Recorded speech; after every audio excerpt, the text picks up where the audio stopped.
Military helicopters didn't just appear over Riverside General Hospital in Ashford Heights because someone called 911.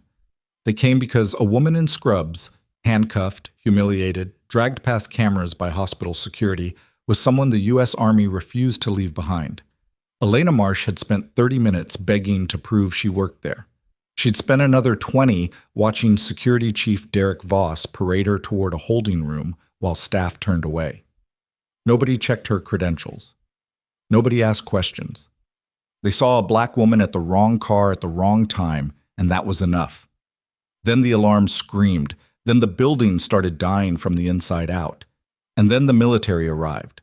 Not for the hospital, for her. Before we dive into this story, I want to invite you to stay with me until the very end.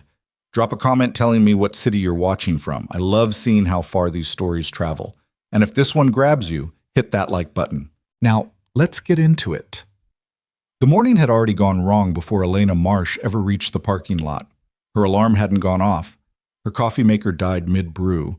Her daughter's daycare called twice about paperwork she'd forgotten to sign. By the time Elena pulled into Riverside General Hospital at 6:47 a.m., she was 13 minutes late for a shift that started at 6:30 sharp, and her stomach was knotted with the kind of low-grade panic that came from knowing charge nurse Bethany Kowalski didn't tolerate excuses. She parked her black Nissan Pathfinder in the employee lot near the east entrance, killed the engine, and sat there for 5 seconds with her eyes closed, trying to reset. The November air was cold enough to bite, and the sky over Ashford Heights was still that bruised pre-dawn gray that made everything look washed out and tired. Elena reached for her hospital ID badge. It wasn't clipped to her scrub pocket. She checked the cup holder. Nothing. She dug through her purse, which was crammed with receipts, loose change, and her daughter's hair ties. Still nothing. Then she remembered. She'd taken it off last night after her shift because the clip had snagged on her jacket, and she tossed it into the front seat along with her stethoscope and her work pouch. She leaned across the passenger seat, shoving aside an empty water bottle and a crumpled fast food bag. The pouch had slid under the seat. She stretched, fingers brushing the fabric strap, and yanked it free. That's when she heard the voice. "Step away from the vehicle." Elena froze, half sprawled across the center console, and turned her head toward the driver's side window. A man stood there, tall, broad-shouldered, wearing the dark gray uniform of Riverside General Security. His hand rested on his belt, close to the radio clipped there. His expression was flat, unreadable, but his posture screamed authority. Elena straightened up slowly, clutching the pouch in one hand. She rolled down the window. "Morning," she said, keeping her voice calm. "I'm just grabbing my ID. I work here." The man didn't move. His eyes flicked over her face, her scrubs, the inside of her car. His jaw tightened. "Step out of the vehicle," he repeated. Elena's pulse kicked up a notch. "I'm sorry. What's the problem?" "I said step out." She stared at him. The badge pinned to his chest read Voss, Chief of Security, Derek Voss.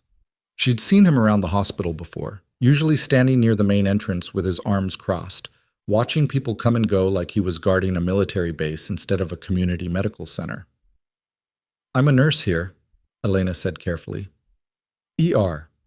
I'm late for my shift, so if this is about parking in the wrong spot, ma'am, I'm not going to ask again." There was no warmth in his voice, no curiosity, just cold, flat certainty. Elena's hands tightened on the pouch. She wanted to argue. She wanted to pull out her ID right then and shove it in his face. But something in the way Voss was looking at her, like she was already guilty of something, made her swallow the words. She opened the door and stepped out. The cold air hit her immediately, cutting through her thin scrub top. She stood beside the car, pouch in hand, and met Voss's stare. "Satisfied?" she asked. Voss didn't answer. He walked around the front of the Pathfinder, his boots crunching on the asphalt, and stopped a few feet away. He looked her up and down again, slower this time, like he was cataloging evidence. "This your vehicle?" he asked. "Yes." "You have registration?" Elena blinked. "It's my car. I just told you. I work here." "Registration," Voss repeated. She bit down on her frustration and leaned back into the car, popping open the glove compartment. The registration was buried under insurance papers and an outdated owner's manual. She pulled it out and handed it to him. Voss studied it for a long moment, his eyes moving between the paper and her face. Then he handed it back. ID badge, he said. Elena held up the pouch. It's right here. That's what I was looking for. Show me. She unzipped the pouch and pulled out the plastic badge. Her name was printed clearly across the front. Elena Marsh, RN, Emergency Department. Her photo stared back from the corner, slightly overexposed but unmistakable. She held it up. See? I told you, I'm a nurse. I'm supposed to be inside right now. Voss took the badge from her hand, and he didn't give it back. Wait here, he said, turning toward the hospital entrance.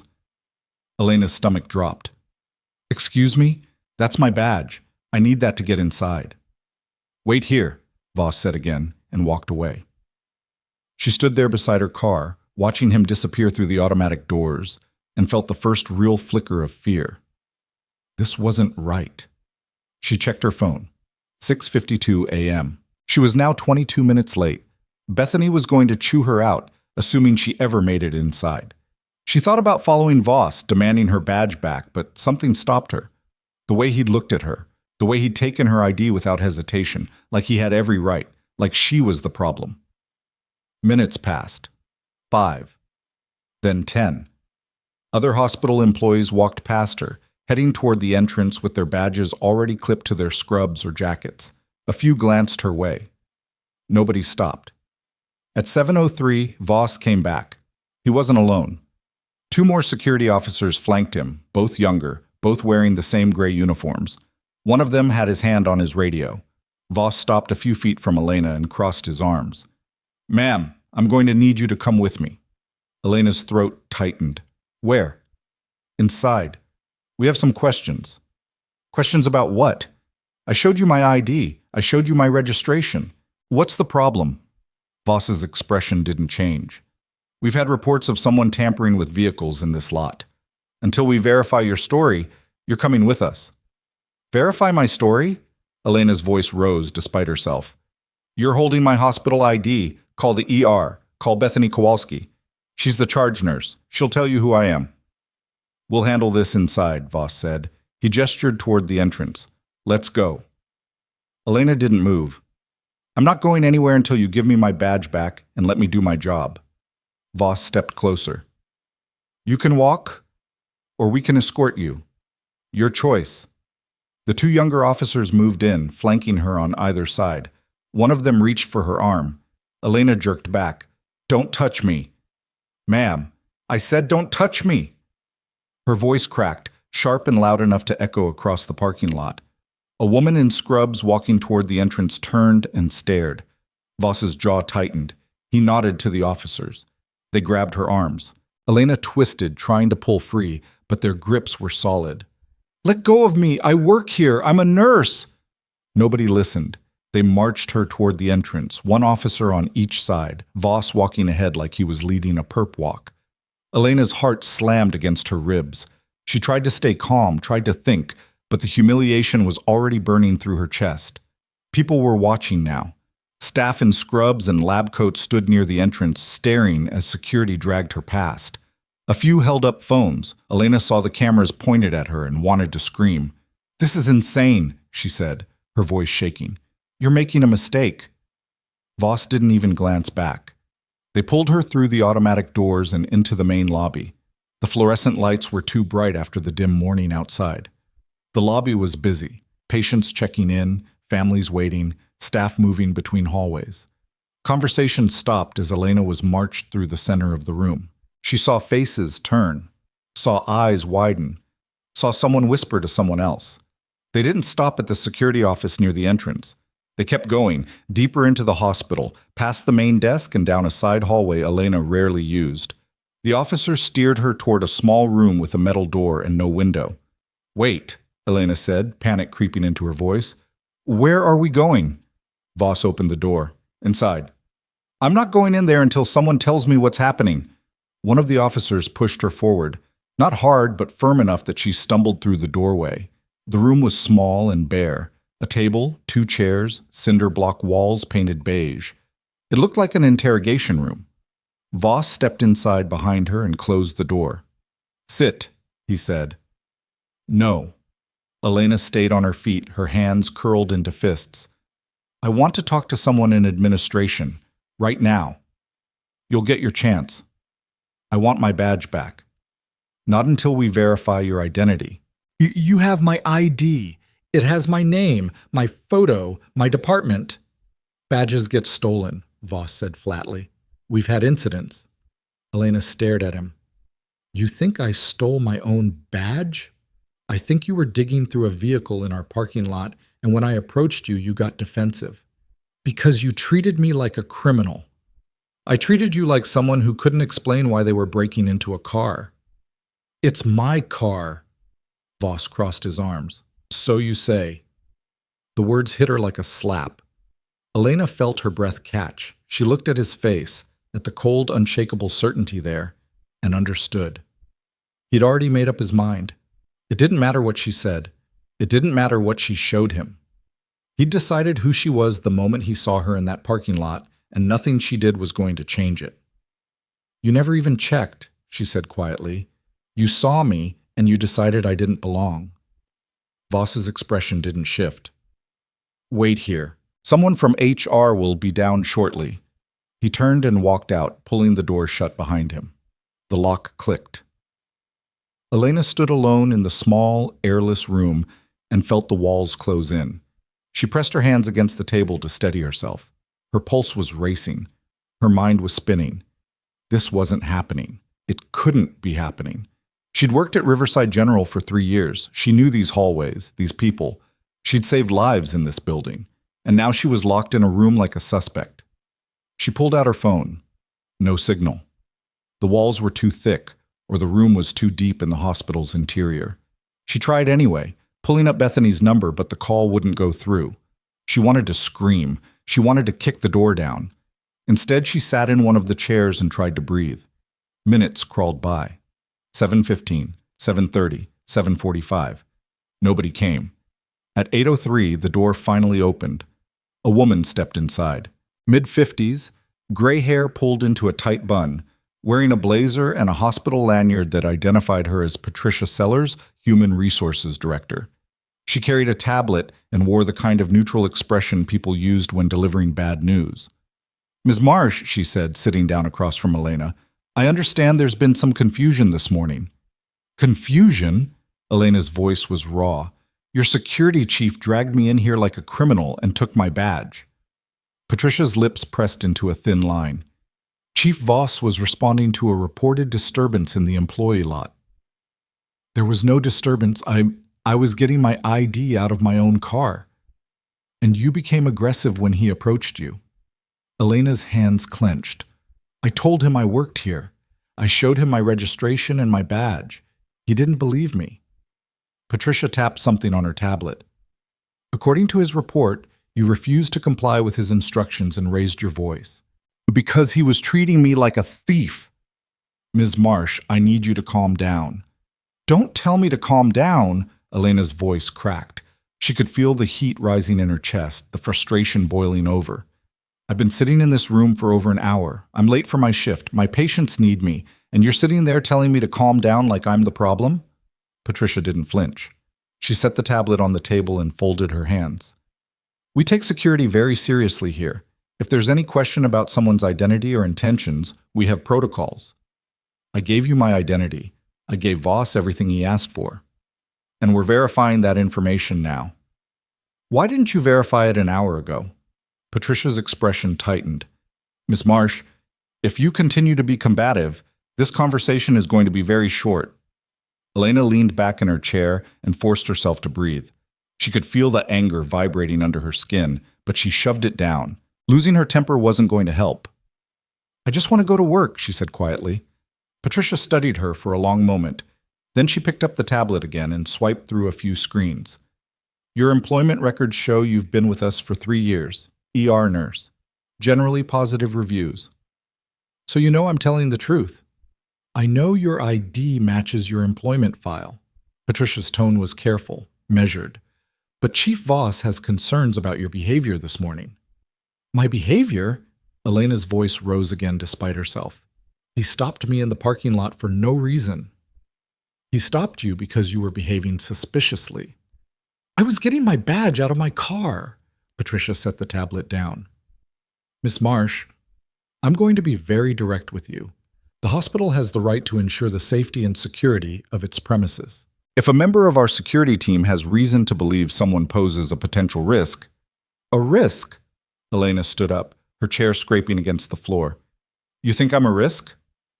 Sit down. No. Elena's voice was shaking now, but she didn't care. I've worked here for 3 years. I've pulled double shifts when we were short-staffed. I've held patients' hands while they died. I've saved lives in your ER. And you're sitting there telling me I'm a risk? Patricia's face hardened. Ms. Marsh, if you don't sit down, I'm going to have security remove you from the building. The words hung in the air between them. Elena stood there, trembling, and felt something crack inside her chest. They weren't going to let her work. They weren't going to apologize. They were going to throw her out. She sat down. Patricia picked up the tablet again. Given the circumstances, we're suspending your access to the hospital pending a full review. A review of what? Your conduct. Chief Voss's report. The incident this morning. There was no incident. That's not how he sees it. Patricia stood up. You'll be notified when the review is complete. Until then, you're not permitted on hospital property. Elena's stomach dropped. You're banning me? We're suspending your access. That's the same thing. Patricia walked toward the door. Someone will escort you out. Wait. Elena stood up, panic flooding her veins.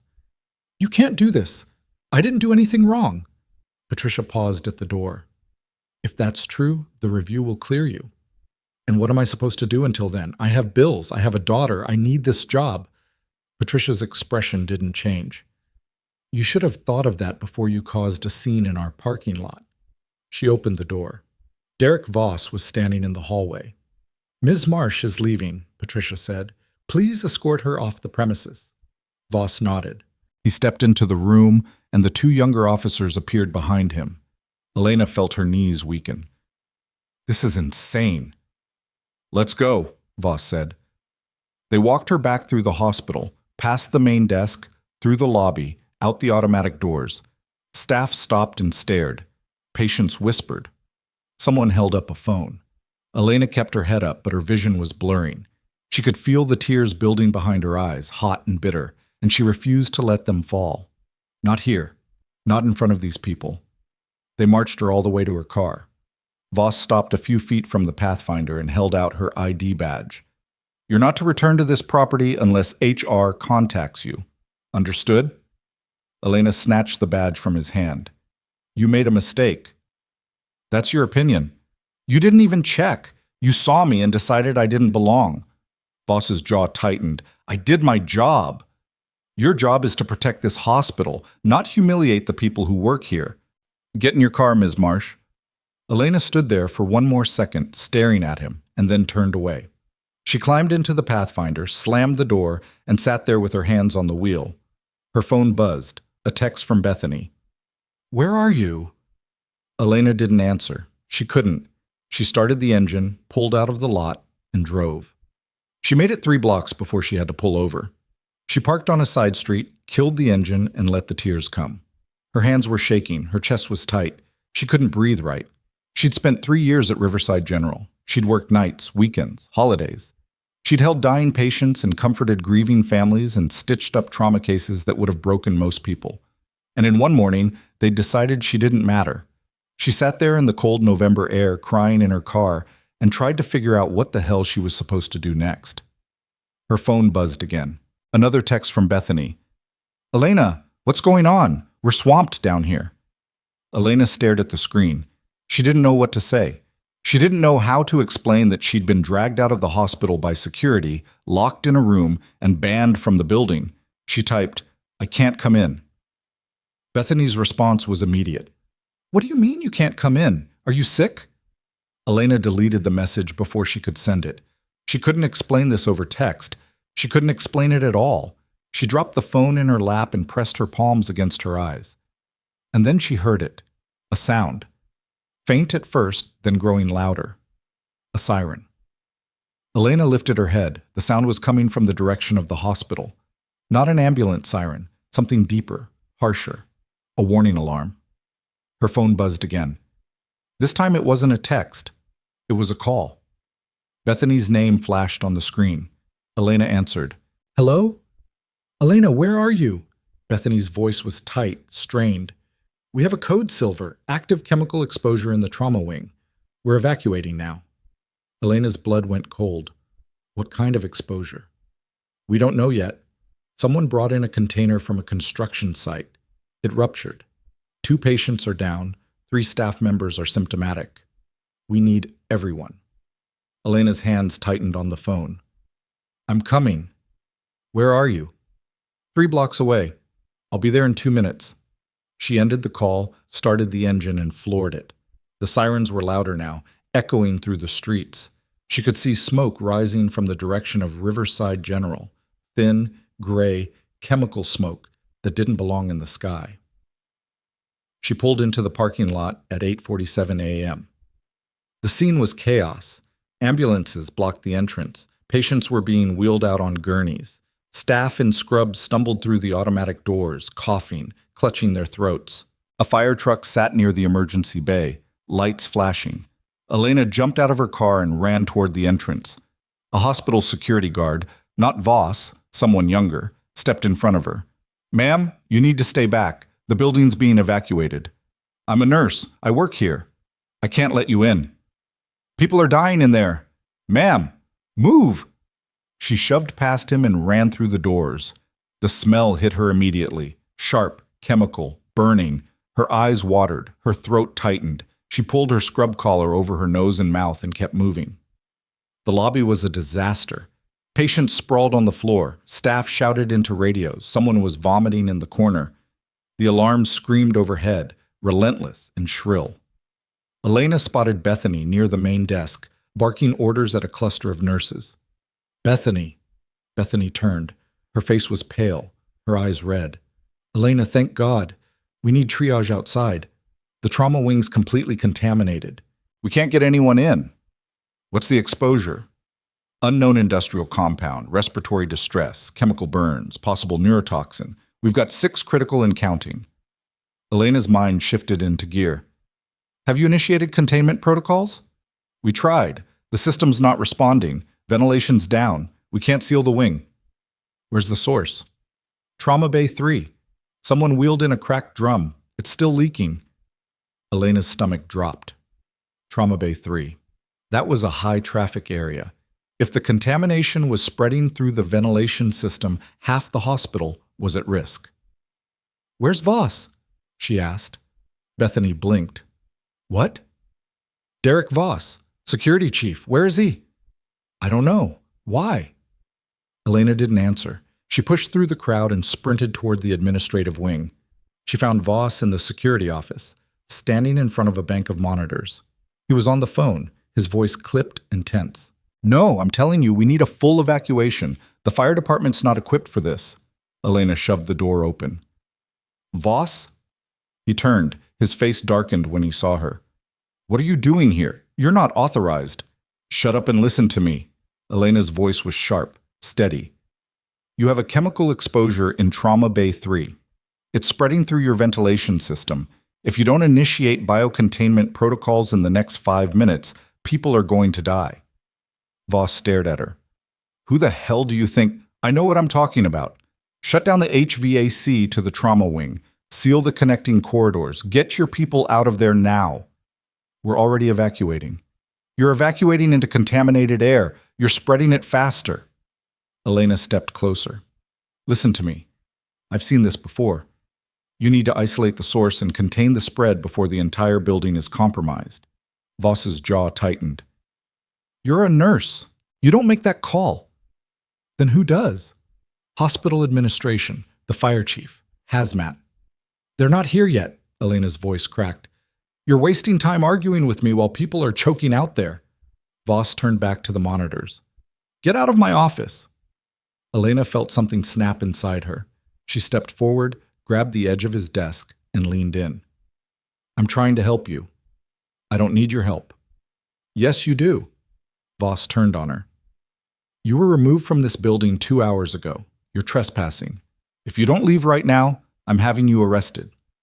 Elena stared at him. People are dying. Then let the professionals handle it. She wanted to hit him. She wanted to scream. Instead, she stepped back, turned, and walked out. She was halfway down the hallway when she heard the sound, a low, deep rumble. Mechanical, growing louder. She stopped. The sound became a roar. And then the windows exploded with light. Elena ran to the nearest window and looked up. 3 black helicopters were descending over Riverside General Hospital, rotors churning the air into chaos. Military helicopters, unmarked, fast. Behind them, a convoy of black tactical vehicles screamed into the parking lot, tires screeching, lights flashing. Elena's breath caught. The cavalry hadn't just arrived, they'd come for her. The first helicopter touched down in the employee parking lot, rotors kicking up dust and debris in a violent circle. Elena watched from the window as soldiers in full tactical gear poured out before the skids even hit the pavement. They moved with precision, not the frantic scramble of first responders, but the calculated efficiency of a team that had done this 1,000 times. She felt her pulse hammering in her throat. The second and third helicopters circled overhead, creating a perimeter. The tactical vehicles formed a wall across the entrance. Men and women in black fatigues and respirators spread out across the lot, weapons down but ready, voices barking orders into headsets. This wasn't a rescue operation. This was a military insertion. Elena turned and ran back toward the lobby. The hallway was still chaos, staff stumbling toward exits, patients crying, alarms shrieking. She pushed through the crowd, her mind racing.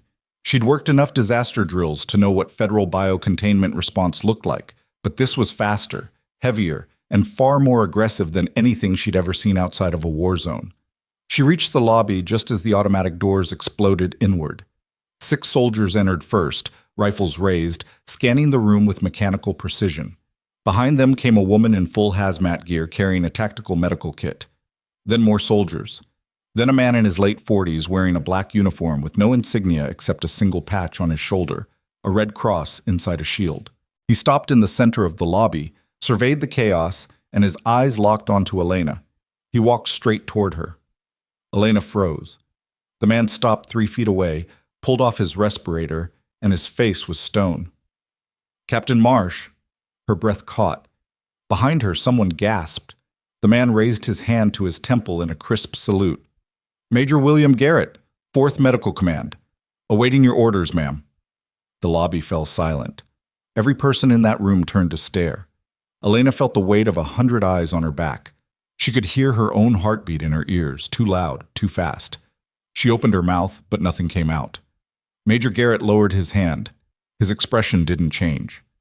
Captain, we're here under federal emergency authorization. Command was notified of a level 3 contamination event at this facility 20 minutes ago. You're listed as primary medical authority for this region. Elena's throat was dry. Ma'am, we need you to take command. Somewhere behind her, someone whispered, Captain? Elena forced herself to breathe. Her hands were shaking. She clenched them into fists and met Garrett's eyes. How bad is it? Unknown compound, 6 critical, 12 symptomatic, contamination spreading through the ventilation system. The hospital's containment protocols have failed. We're looking at a potential mass casualty event if we don't lock this down in the next 10 minutes. Elena's mind snapped into focus. Training kicked in, years of it, buried under 3 years of quiet ER shifts and double espressos and her daughter's soccer games. But it was still there, waiting. Trauma Bay 3, she said. That's the source. Drum container, industrial compound, still leaking. Ventilation system is pulling contaminated air into the rest of the building. Garrett nodded. Confirmed. We've got hazmat inbound, but they're 15 minutes out. We need someone who knows this facility. I know it. Then you're in command. Elena turned. The crowd in the lobby was still staring. She saw faces she recognized, nurses she'd worked with, doctors she'd assisted, patients she'd treated. They looked at her like she'd just materialized out of thin air. She saw Bethany standing near the main desk, her mouth open. And she saw Derek Voss. He stood near the security office door, frozen, his face pale. His eyes moved from Elena to Major Garrett and back again. Elena held his gaze for one cold second. Then she turned back to Garrett. I need a full perimeter around Trauma Bay 3. No one in or out. Shut down the HVAC to the entire East Wing and seal every connecting corridor. Get your people in respirators and full containment gear. Anyone showing symptoms gets triaged outside immediately. Garrett didn't hesitate. He turned to the soldiers behind him and started barking orders.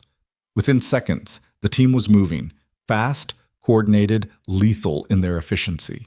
Elena walked toward Bethany. I need a status update. How many staff are still inside the trauma wing? Bethany blinked. What? Bethany, focus. How many? Bethany's hands were shaking. 4, maybe 5. They were trying to move patients when the alarms went off. Are they still mobile? I don't know. Elena turned to one of the soldiers. I need eyes inside Trauma Bay 3, now.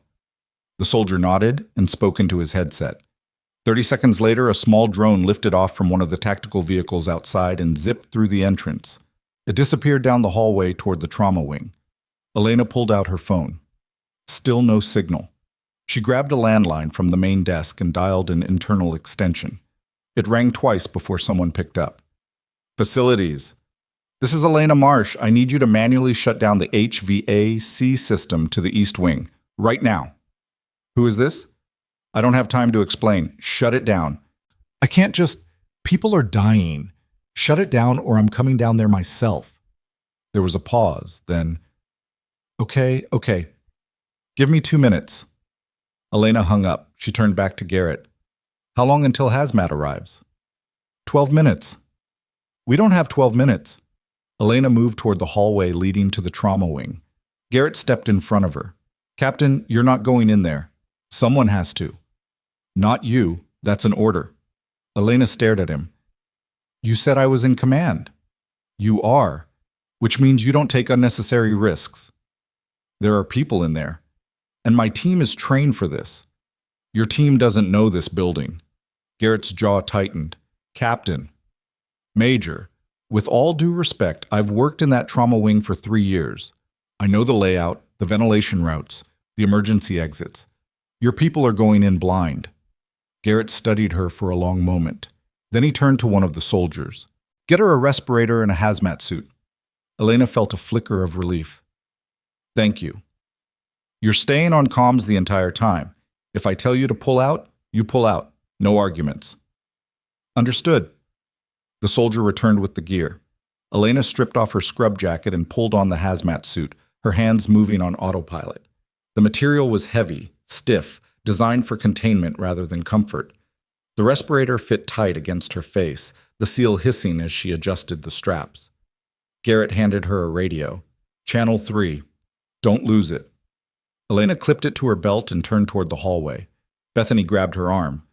Elena, what the hell is happening? Who are you? Elena met her eyes. I'll explain later. You're military?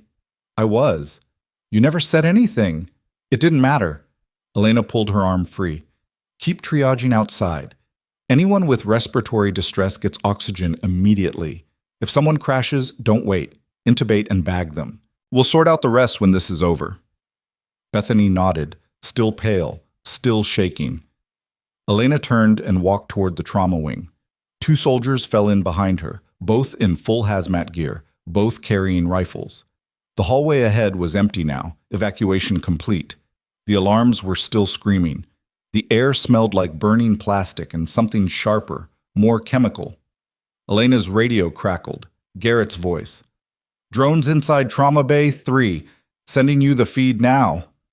A soldier handed her a tablet. The screen flickered to life, showing a grainy overhead view of the trauma bay. The room was a disaster. A metal drum lay on its side near the far wall, a dark liquid pooling around it. 2 people in scrubs were slumped on the floor, not moving. Medical equipment was scattered everywhere. Elena's stomach tightened. Are they alive? Unknown. No visible movement. I'm going in. Captain, wait for hazmat. They don't have time. Elena didn't wait for a response. She pushed through the double doors into the trauma wing. The smell hit her even through the respirator. Acrid, burning, wrong. Her eyes watered. She kept moving. The corridor was dark. Emergency lighting cast everything in red. She could see the contamination now, black streaks on the walls, liquid dripping from the ceiling vents.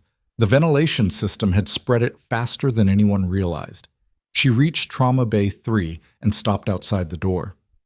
Through the small window, she could see the two figures on the floor. One was a woman.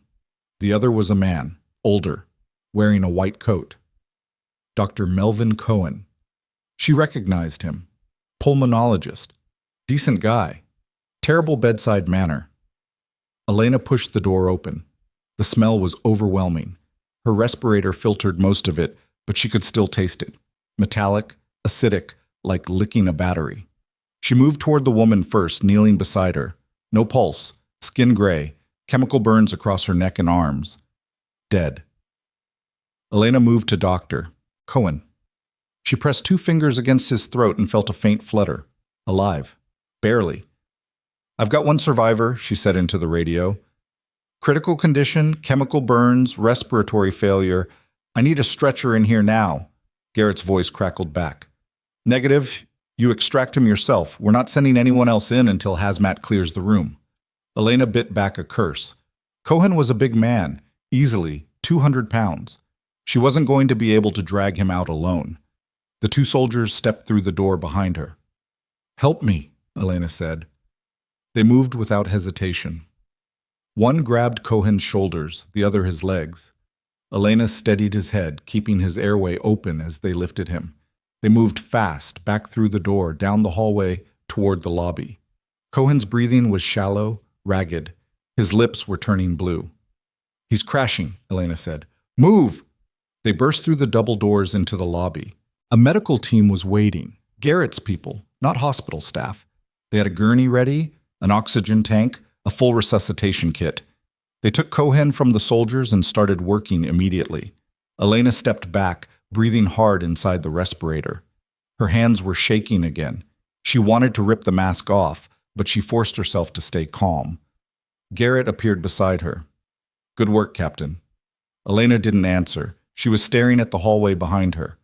"There's still one more in there." "She's gone." "We don't leave bodies behind." "We will, if it means keeping you alive." Elena turned to him. "I'm going back." "The hell you are." "That's one of our people in there." "And she's dead. You can't help her." Elena's voice hardened. "I'm not leaving her in that room." Garrett stared at her. Then he swore under his breath and turned to the soldiers. "Get her out. Full containment. Tag and bag." The soldiers moved back into the hallway.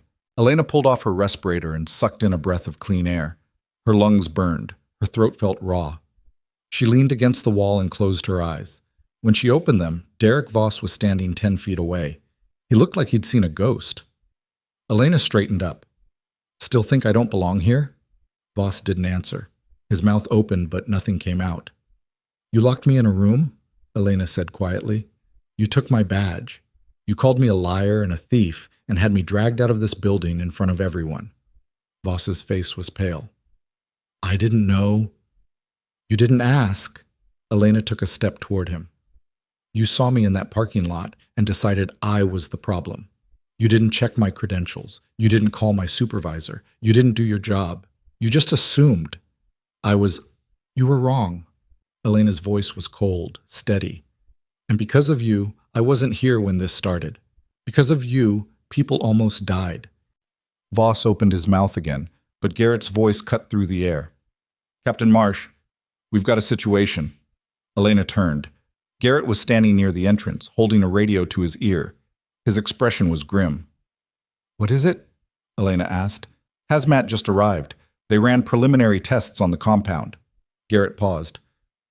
"It's not industrial. It's military grade." Elena felt her blood go cold. "What?" "Organophosphate nerve agent. Modified. Someone brought a chemical weapon into this hospital." The lobby went silent. Elena stared at him. "That's not possible." "It's confirmed. We've got trace signatures matching a restricted compound used in weapons development." Garrett's jaw tightened. "This wasn't an accident, Captain. This was deliberate." Elena's mind raced. A nerve agent, military grade, brought into a civilian hospital. That meant someone had access to restricted materials. Someone had smuggled it in. Someone had planned this. Where's the patient who brought in the drum? She asked. Garrett checked his radio. Still in the building, evacuated to the West Wing during the initial response. I need to talk to him. FBI's en route. They'll handle the interrogation. I don't care. Take me to him. Garrett studied her for a moment, then he nodded. This way. They moved through the hospital, flanked by soldiers. The West Wing was quieter, farther from the contamination zone, mostly administrative offices and outpatient services. Staff huddled in doorways, watching the procession with wide eyes. Garrett led Elena into a small exam room. A man sat on the bed inside, his hands cuffed to the railing. He was in his 30s, thin, with grease-stained jeans and a faded work jacket. His face was pale, his eyes darting. A soldier stood guard near the door. Elena stepped inside. What's your name? The man didn't answer. I asked you a question. I don't have to tell you anything. Elena crossed her arms. You brought a chemical weapon into a hospital. 6 people are critical. 1 is dead. You're going to talk to me, or you're going to talk to the FBI. Your choice. The man's jaw tightened. I want a lawyer. You'll get one, after you tell me where you got that drum. I didn't know what it was. Bullshit. Elena stepped closer. You don't accidentally transport a nerve agent. Where did you get it? The man looked away. I was just doing a job. What job? Construction, cleanup work. I was told to pick up some equipment from a storage site and bring it here. Who told you? I don't know his name. Try again. The man's eyes flicked toward the door. I got a call. Cash job. $500 to move some drums from a warehouse to the hospital loading dock. I didn't ask questions. What warehouse? Off Route 27. Outside the city, old industrial complex. Elena turned to Garrett. Get a team there. Now. Garrett nodded and stepped out, already speaking into his radio. Elena turned back to the man. What were you supposed to do with the drums? Leave them in the loading area. Someone was supposed to pick them up. Who? I don't know, I swear. The man's voice cracked. I just got a call, an address, and cash in an envelope. I didn't know what was in those drums. I didn't know anyone would get hurt. Elena stared at him. He was lying. She could see it in the way his hands shook, the way his eyes wouldn't hold hers. But she also saw fear, real fear. He wasn't a soldier or a terrorist. He was a desperate man who'd taken a cash job and hadn't asked the right questions. How many drums were there? She asked. The man hesitated. 3. Elena's stomach dropped. Where are the other 2? I don't know. I only brought 1 into the building. The other 2 are still in my truck. Garrett's voice came through the radio on Elena's belt. Captain, we've got a problem. Elena grabbed the radio. What? The truck's gone. Satellite footage shows it leaving the lot 12 minutes ago. We're tracking it now, but it's heading toward the city center. Elena's pulse spiked. How many people are in the city center right now? 50,000, maybe more. Elena turned and ran. She burst out of the exam room and sprinted back toward the lobby. Garrett was already there, coordinating with his team. Maps were spread across the main desk. Soldiers were marking routes, calculating response times. Where's the truck now? Elena demanded. Garrett pointed at the map. Last ping was here, downtown financial district. It stopped 3 minutes ago. Why would it stop? We don't know. Elena stared at the map. The financial district, office buildings, restaurants, a subway station. If those drums were open in the middle of downtown Ashford Heights, thousands of people would be exposed within minutes. We need to evacuate, she said. We're already mobilizing local PD and fire, but it's going to take time. We don't have time. Garrett's expression darkened. Captain, if those drums go off in a confined space, we're looking at a catastrophic event. Nerve agents don't discriminate. Adults, kids, doesn't matter. Everyone within a quarter-mile radius is at risk. Elena felt the weight of it settle on her chest. She'd seen what nerve agents could do. She'd treated soldiers who'd been exposed during training accidents. She'd watched them seize, choke, die in minutes despite every intervention. And now that same threat was sitting in the middle of her city. I need to be there, she said. You're needed here. No, you've got this under control. I need to be downtown. Garrett started to argue, then stopped. He studied her face. You know something. Elena hesitated. The financial district. There's a subway station there. If someone wanted maximum exposure, that's where they'd hit. You think this is a coordinated attack? I think someone's been planning this for a while. Elena grabbed the map. The hospital was just the test run. They needed to see how fast we'd respond, what protocols we'd use. The real target is downtown. Garrett swore under his breath. He turned to one of his soldiers. Get a chopper ready. Captain Marsh is going downtown. The soldier nodded and sprinted toward the exit. Elena turned to follow, but a voice stopped her. Wait! She turned.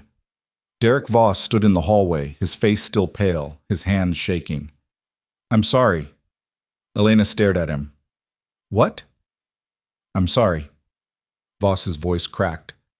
You were right. I didn't check. I didn't ask. I just assumed. Elena felt a flicker of something. Anger, exhaustion, maybe pity. She didn't have time for any of it. People almost died because of you, she said quietly. Remember that. She turned and walked away. The helicopter was waiting in the parking lot, rotors already spinning. Elena climbed in, strapped herself into the jump seat, and grabbed a headset. Major Garrett climbed in beside her. ETA 3 minutes, the pilot said. The helicopter lifted off, and Ashford Heights spread out below them. Elena could see the hospital shrinking behind them, the tactical vehicles still surrounding the building. Ahead, the city rose in a jagged skyline of glass and steel. Somewhere down there, 2 drums of nerve agent were waiting, and Elena had 3 minutes to stop a massacre. The helicopter banked hard over downtown Ashford Heights, and Elena's stomach lurched. Through the window, she could see the financial district spreading below. Steel towers catching the morning sun, streets clogged with traffic, sidewalks packed with people who had no idea what was coming. Garrett's voice crackled through her headset. Ground units have eyes on the truck, parked outside Metro Station 7, southeast corner, no movement yet. Elena leaned forward, scanning the streets. How long has it been stationary? 4 minutes. That's too long. If they were just parking, they'd have moved by now. Agreed. FBI's setting up a perimeter, but they're still 8 minutes out. We don't have 8 minutes. Elena turned to him. Put us down. Captain, we don't have containment gear for a street-level operation. If those drums are compromised, then we need to know now. Elena's voice was sharp. We're not sitting up here while people die. Garrett stared at her for a long moment. Then he spoke into his headset. Pilot, find us a landing zone, closest rooftop to Metro 7. The helicopter tilted and dove. Elena's grip tightened on the jump seat. The city rushed up to meet them, rooftops, antennas, air conditioning units. The pilot brought them down on top of a 12-story office building 3 blocks from the metro station. The skids hit concrete with a jarring thud. Elena unstrapped and jumped out before the rotors stopped spinning. The wind whipped her hair across her face. She could hear sirens now, distant but growing louder. Police were coming, fire trucks, more military units, but they were all too slow. Garrett landed beside her, pulling a tactical vest over his uniform. We go in fast, assess the situation, and pull back if it's hot. No heroics. Understood. They moved to the rooftop access door. One of Garrett's soldiers kicked it open and they descended into a stairwell that smelled like old cigarettes and mildew. Their boots echoed on concrete as they spiraled down, level after level, until they burst through a ground floor exit into an alley. The street beyond was chaos. People were everywhere. Commuters rushing to catch trains, tourists snapping photos, street vendors selling coffee and breakfast sandwiches. Nobody knew. Nobody had been warned yet. Elena spotted the truck immediately. A white panel van, rust along the wheel wells, parked at an expired meter outside the metro station entrance. The back doors were closed. There, she said, pointing. Garrett raised his hand and the 3 soldiers with them fanned out, weapons low but ready. They moved through the crowd like ghosts, drawing a few curious stares but nothing more. Elena followed, her heart hammering. She could see the metro entrance now, a wide set of stairs descending into the earth, people flowing in and out like a tide. If those drums were open down there, the ventilation system would spread the agent through every tunnel, every platform, every connected station in the network. They reached the truck. Garrett signaled for the soldiers to hold position while he approached the driver's side door. He peered through the window, then turned back and shook his head. Empty. Elena moved to the rear doors. They were unlocked. She pulled one open. The two drums sat in the cargo area, strapped down with bungee cords. Both were identical to the one that had ruptured at the hospital. Industrial metal, scuffed and dented, with no markings except a faded serial number stenciled on the side. Neither drum was leaking. Elena exhaled slowly. They're intact. Garrett stepped up beside her. Why would someone park these here and walk away? They wouldn't. Elena scanned the area. Unless they're planning to come back, or they already got what they needed. Elena's stomach tightened. She turned toward the metro entrance. A stream of people continued flowing down the stairs, oblivious. Commuters checking phones, parents herding kids, a busker playing guitar near the bottom step. We need to clear the station, she said. Evacuation's already starting. Local PD is on it. It's not fast enough. Elena started toward the entrance. Garrett grabbed her arm. Where are you going? Inside. Captain, if there's a device down there, then I need to find it before it goes off. That's not your job. Elena pulled her arm free. Whose job is it? The bomb squad that's still 20 minutes away? The FBI agents who don't know this station? You're a nurse, not EOD. I'm the one who's here. Elena met his eyes. You said I was in command. Let me do my job. Garrett's jaw worked. Then he nodded. 2 of my people go with you. You find anything, you call it in and get out. Clear? Clear. 2 soldiers fell in beside her. They moved toward the metro entrance, weaving through the crowd. Elena could hear announcements echoing up from below. Train arrivals, delays, platform changes. The station was busy. Rush hour wasn't over yet. They descended the stairs into artificial light and stale air. The main concourse stretched before them. Ticket machines, turnstiles, a maze of corridors branching toward different platforms. Hundreds of people milled around, waiting for trains, buying coffee from a kiosk, staring at arrival boards. Elena scanned faces, looking for anyone who seemed out of place, anyone lingering too long, anyone watching. Split up, she said to the soldiers. You take the north platforms. I'll take south. One of them hesitated. Ma'am, orders were to stay together. Orders were to find a threat. We cover more ground separately. The soldiers exchanged a glance, then nodded. They moved off toward the northern corridors. Elena headed south. The corridor narrowed, the crowd thinning as she moved away from the main concourse. Fluorescent lights flickered overhead. The air smelled like diesel and sweat. She reached platform 4 and stopped. The platform was nearly empty, just a handful of people waiting for the next train. At the far end, near the tunnel entrance, she saw something that made her pulse spike. A man in a maintenance uniform, kneeling beside a ventilation grate, working with a wrench. Elena's instincts screamed. She pulled out her radio. Garrett, I've got a possible suspect. Platform 4, south end, maintenance worker near the ventilation system. Garrett's voice crackled back. Don't approach. Wait for backup. Elena ignored him. She walked toward the man, keeping her steps casual, her posture relaxed. Just another commuter, nothing to see. The man glanced up as she approached. He was in his 40s, balding, with grease stains on his coveralls and a tool belt slung around his waist. He looked tired, annoyed. Platform's closed for maintenance, he said. Next train's delayed. Elena stopped a few feet away. What are you working on? Ventilation. System's been acting up all week. Really? I didn't hear about any scheduled maintenance. The man's eyes narrowed slightly. You with the transit authority? Just curious? He turned back to the grate. Yeah, well, curiosity's going to get you stuck on this platform for another 20 minutes. Move along. Elena didn't move. She watched him work. His hands were steady, confident. He knew what he was doing, but something about the way he positioned himself, body angled to block her view of the grate, made her skin prickle. What's your name? She asked. Why?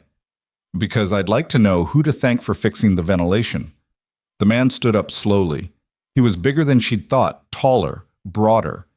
He set the wrench down on his tool belt and turned to face her fully. You need to leave, he said. I'm not going anywhere. His hand moved toward his belt. Not toward the wrench, toward something else. Elena saw the knife a split second before he drew it. She reacted on instinct, stepping inside his reach, grabbing his wrist, twisting hard. The knife clattered to the platform. The man swore and swung with his other hand. His fist caught her in the ribs and pain exploded through her side. She stumbled back. He lunged. Elena ducked under his arm and drove her knee into his stomach. He grunted, doubled over, and she followed with an elbow to the back of his head. He dropped. She kicked the knife away and grabbed her radio. "Garrett, suspect is down. Platform 4. I need—" The man rolled and grabbed her ankle. She went down hard, her head cracking against the concrete. Stars burst across her vision. The radio skittered away. The man climbed on top of her, hands reaching for her throat. Elena jammed her fingers into his eyes. He screamed and jerked back. She shoved him off and scrambled to her feet. He was faster. He tackled her into the wall. Her shoulder hit tile and something cracked. Pain lanced down her arm. They grappled. His hands found her throat again. She couldn't breathe. Her vision started to tunnel. Then a gunshot echoed through the platform. The man's grip loosened. He looked down at his chest, where blood was spreading across his coveralls. He fell sideways.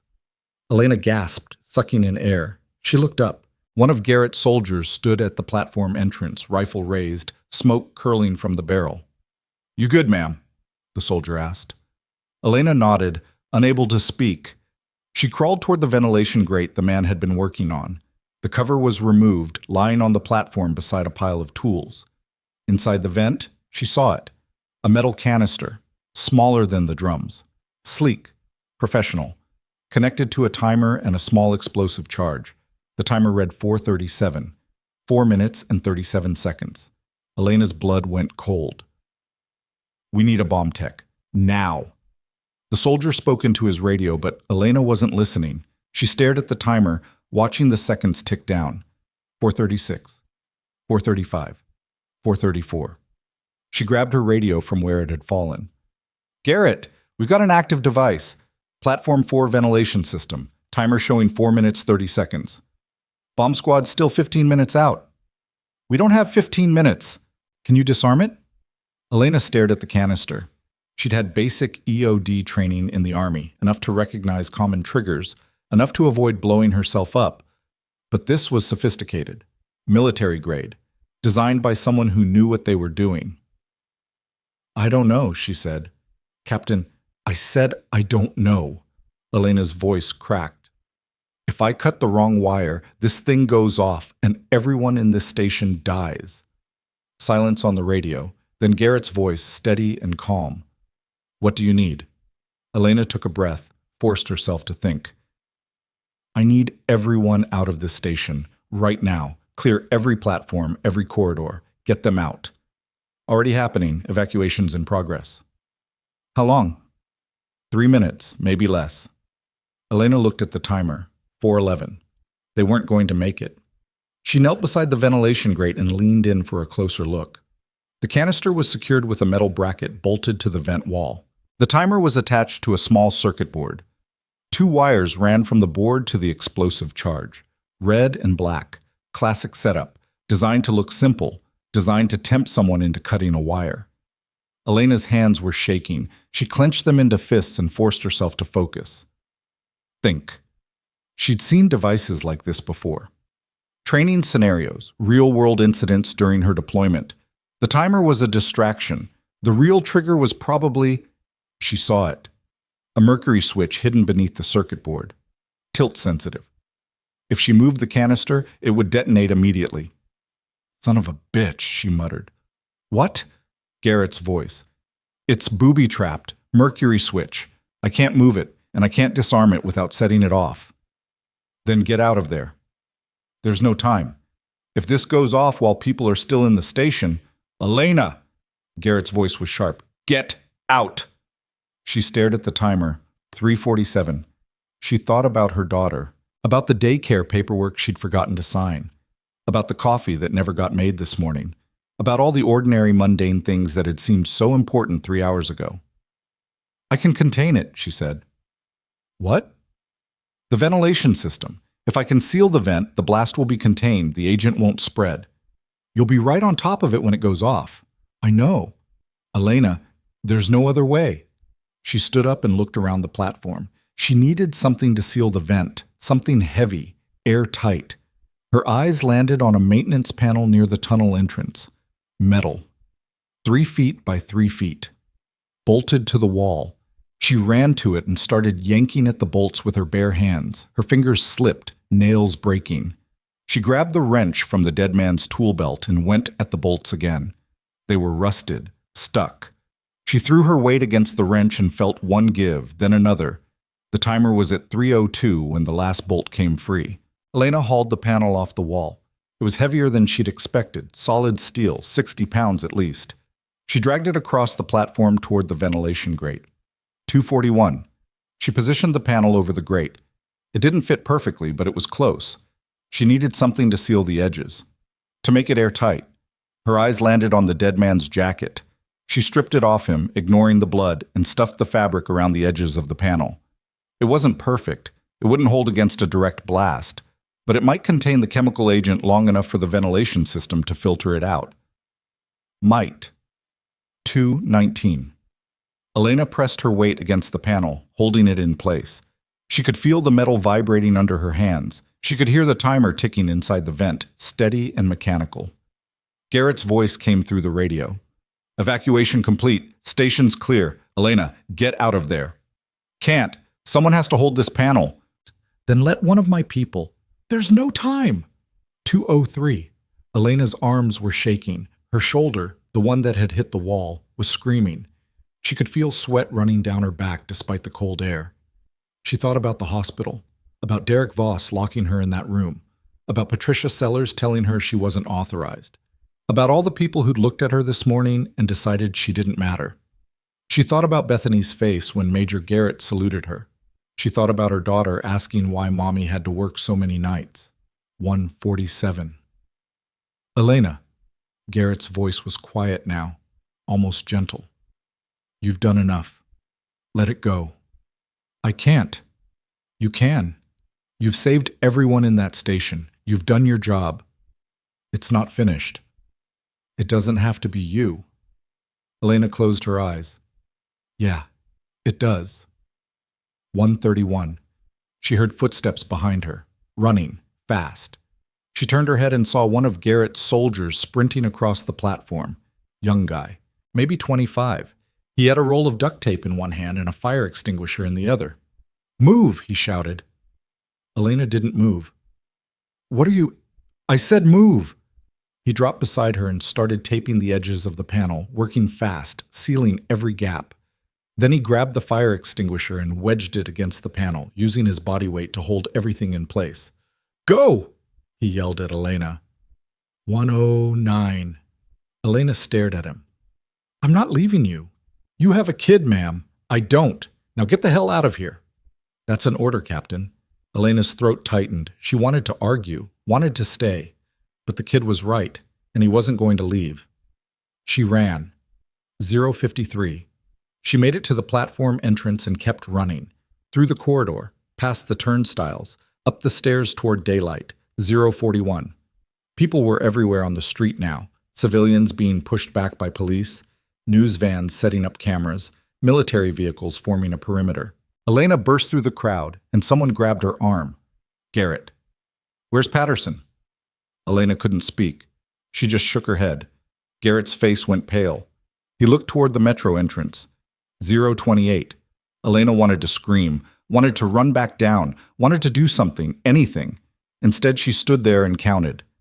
0:17, 0:12, 0:08. The explosion was muffled, distant, like thunder underground. The street shook. Car alarms went off. People screamed and scattered. Smoke began pouring out of the metro entrance, thick and black and chemical. Garrett grabbed his radio. Report. I need a status report. Static. Then a voice, crackling and faint. Containment held. Chemical signature minimal. We're reading trace amounts only. Not enough for mass exposure. Garrett closed his eyes. Elena felt her knees buckle. Someone caught her, another soldier, and lowered her to the curb. Patterson? Garrett asked into the radio. Silence. Patterson, do you copy? More silence. Then, I copy. I'm okay. Panel held. Jesus Christ, it held. Elena started laughing. She couldn't stop. The sound came out harsh and broken, half laugh and half sob. She pressed her hands over her face and tried to breathe.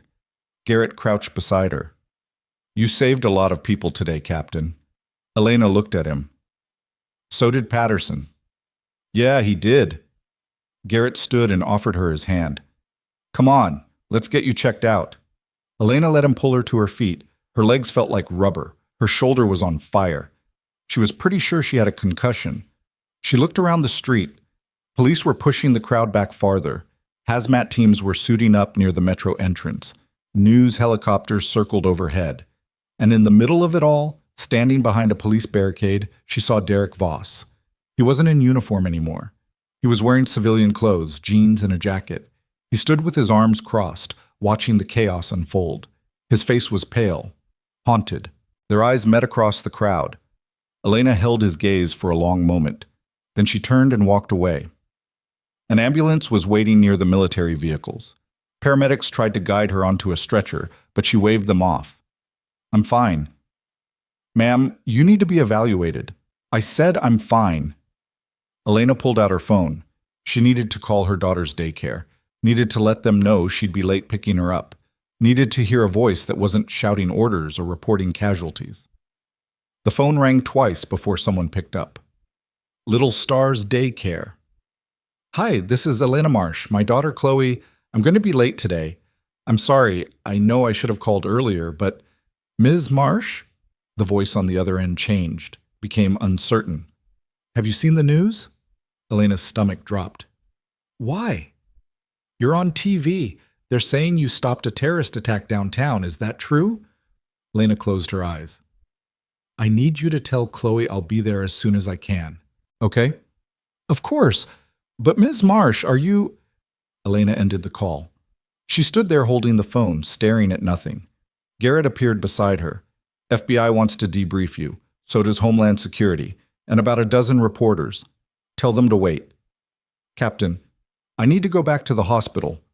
Garrett frowned. "The situation there is stable. Hazmat cleared the contamination. Patients are being treated. You don't need to—" "Yes, I do." Elena turned to face him. "There are still questions about who planned this, about how they got access to military-grade weapons, about whether this is over." Garrett studied her. "You think there's more?" 3 drums. 1 at the hospital, 2 downtown. That's too small for a large-scale attack, too contained. Then what was the point? Elena looked at the metro entrance, where smoke still drifted up into the sky. "I think this was a demonstration." "For who?" "I don't know, but whoever's behind this has access, resources, and a plan, and we just shut down Phase 1. Garrett's expression darkened. "You think Phase 2 is coming?" "I know it is." Elena started toward one of the military vehicles. "And when it does, I'm going to be ready." She climbed into the passenger seat. Garrett got behind the wheel. They pulled away from the chaos, heading back toward Riverside General. Elena stared out the window at the city sliding past, at the people on sidewalks who didn't know how close they'd come to dying, at the buildings that would have been morgues if she'd been 30 seconds slower. Her phone buzzed. A text from an unknown number. "You should have stayed out of this." Elena stared at the message. Her blood ran cold. Before she could respond, another text came through. This one had an attachment, a photo. She opened it. It was a picture of her daughter's daycare, taken from across the street, zoomed in on the playground where children were playing. Chloe was visible in the background, smiling, unaware. Elena's hand started shaking. A third message appeared. "Phase 2 starts now." Elena's finger hovered over the call button. Her daughter's face stared back at her from the photo. Blonde pigtails, gap-toothed smile, completely unaware that someone had been watching her. "Garrett!" Her voice came out flat, dead. "Turn around." He glanced at her. "What?" "Turn this vehicle around right now." Something in her tone made him pull over immediately. The tires screeched against the curb. "What's wrong?" Elena shoved the phone at him. He looked at the screen and his face went white. "When did you get this?" 30 seconds ago. Garrett grabbed his radio. "This is Major Garrett. I need immediate tactical response at Little Stars Daycare, 1840 Maple Avenue. Potential threat to civilians. Code red. Elena was already out of the vehicle, scanning the street. Her pulse hammered in her ears. Every face looked suspicious. Every parked car a threat. Someone was watching. Someone knew exactly where to hit her. Garrett's radio crackled. Units responding. ETA 4 minutes. We don't have 4 minutes. Elena climbed back in. Drive. Garrett floored it. The vehicle surged forward, weaving through traffic. Elena's hands were shaking so badly she could barely hold the phone. She tried calling the daycare. It rang 6 times before going to voicemail. She tried again. Same thing. They're not answering, she said. Could be a busy line. Or someone cut it. Garrett took a corner so fast the tires screamed. Elena braced herself against the dashboard. The city blurred past. Storefronts, pedestrians, traffic lights she barely registered. Her phone buzzed again. Another text from the unknown number.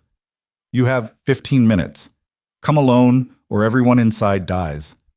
Elena's vision tunneled. They're giving me 15 minutes. To do what? To show up, alone. Garrett's jaw tightened. That's not happening. If I don't, you walk into a trap and you're dead. Your daughter loses her mother, and whoever's behind this still wins. If I don't go, they'll kill her anyway. You don't know that. Yes, I do. Elena's voice cracked. That's how these people work. You know it, and I know it. They're not bluffing. Garrett didn't answer. He just drove faster. The daycare was in a residential neighborhood, tree-lined streets, modest houses with chain-link fences, kids' bikes abandoned on front lawns. Garrett pulled up 2 blocks away and killed the engine. We go in quiet, he said. Assess the situation first. Elena was already out of the vehicle. She moved down the sidewalk at a fast walk, not running, trying to look like any other pedestrian. Garrett fell in beside her, his hand resting on the sidearm holstered under his jacket. Little Star's Daycare occupied a converted house on the corner. Blue siding, white trim, a playground in the fenced backyard. Elena could see the swing set from here, empty. The front door was closed. Everything looked normal, too normal. Elena approached the fence. Through the window, she could see children sitting in a circle on the floor. A teacher was reading to them. The kids looked calm, engaged. No signs of panic. It looks fine, Garrett said quietly. It's not fine. Elena scanned the street. 2 cars parked on the opposite side. A delivery van idling near the corner. A man in a jogging suit walking a dog. Any one of them could be watching. Her phone buzzed. Another text. Walk through the front door. No backup. No cavalry. Just you. Elena looked at Garrett. I'm going in. Not alone, you're not. They're watching. If they see you, then we do this smart. Garrett pulled out his radio and spoke in a low voice. All units hold position 2 blocks out. No approach until I give the signal. Suspect is monitoring the location. He turned back to Elena. I'll circle around to the back. You go through the front. Anything feels wrong, you get those kids out and let me handle it. What if there's a bomb? Then we evacuate and call EOD. There's no time for that. Elena, Garrett's voice was steady, grounding. You don't get to die today. Understood? She wanted to argue, wanted to tell him she'd do whatever it took to keep her daughter safe. Instead, she nodded. Garrett moved off toward the side yard, staying low. Elena waited 30 seconds, then walked to the front door. She tried the handle, unlocked. She pushed it open and stepped inside. The entryway was bright and cheerful, painted handprints on the walls, cubbies stuffed with tiny backpacks, the smell of crayons and paste. She could hear the teacher's voice coming from the main room, reading something about a caterpillar. Elena moved quietly down the hallway. Her heart was slamming against her ribs. Every instinct told her this was wrong, too quiet, too normal. She reached the doorway to the main room and looked inside. 20 children sat in a circle. The teacher, Mrs. Ramirez, Elena recognized her, sat in a chair reading a picture book. Everything looked exactly as it should, except Mrs. Ramirez's hands were shaking. Elena's eyes tracked down. The woman's ankle was zip-tied to the chair leg. Elena stepped into the room. Mrs. Ramirez's eyes flicked up and widened. She gave a tiny, almost imperceptible shake of her head. A voice spoke from behind Elena. Close the door. Elena turned slowly. A woman stood in the corner. Late 30s, blonde hair pulled back in a ponytail, wearing yoga pants and a fleece jacket. She looked like every other suburban mom in Ashford Heights, except for the gun in her right hand pointed at the floor. "Close it," the woman repeated. Elena pushed the door shut. "Who are you?" "Doesn't matter." "It does to me." The woman smiled. It didn't reach her eyes. "You can call me Sarah. Not my real name, but it'll do." Elena kept her voice calm. "What do you want?" "I want you to understand something." Sarah gestured with the gun toward the children. None of them had noticed yet. They were too focused on the story. "Those drums this morning, the metro station? That was a test. We needed to see how fast you'd respond, how good you really are. And now? Now we know." Sarah took a step forward. Captain Elena Marsh, former Army Nurse Corps. Specialized in biocontainment and disaster response. 3 combat deployments. Honorable discharge. You've been working at Riverside General for 3 years under a classified federal partnership program, training civilian staff, preparing protocols. Elena's stomach tightened. "How do you know that?" "Because we've been watching you for 6 months." Sarah's smile widened. "You're very good at what you do. That's the problem."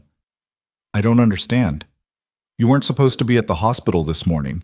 You were supposed to be locked out, discredited, nowhere near the emergency when it happened. Derek Voss was supposed to make sure of that." Elena felt the pieces clicking into place. "Voss was working for you." "Not willingly, but money talks, especially to men who feel undervalued." Sarah shrugged. "We paid him to remove you from the board, create a situation where you couldn't respond. All he had to do was detain you long enough for our real operation to unfold. The metro station. Among other things."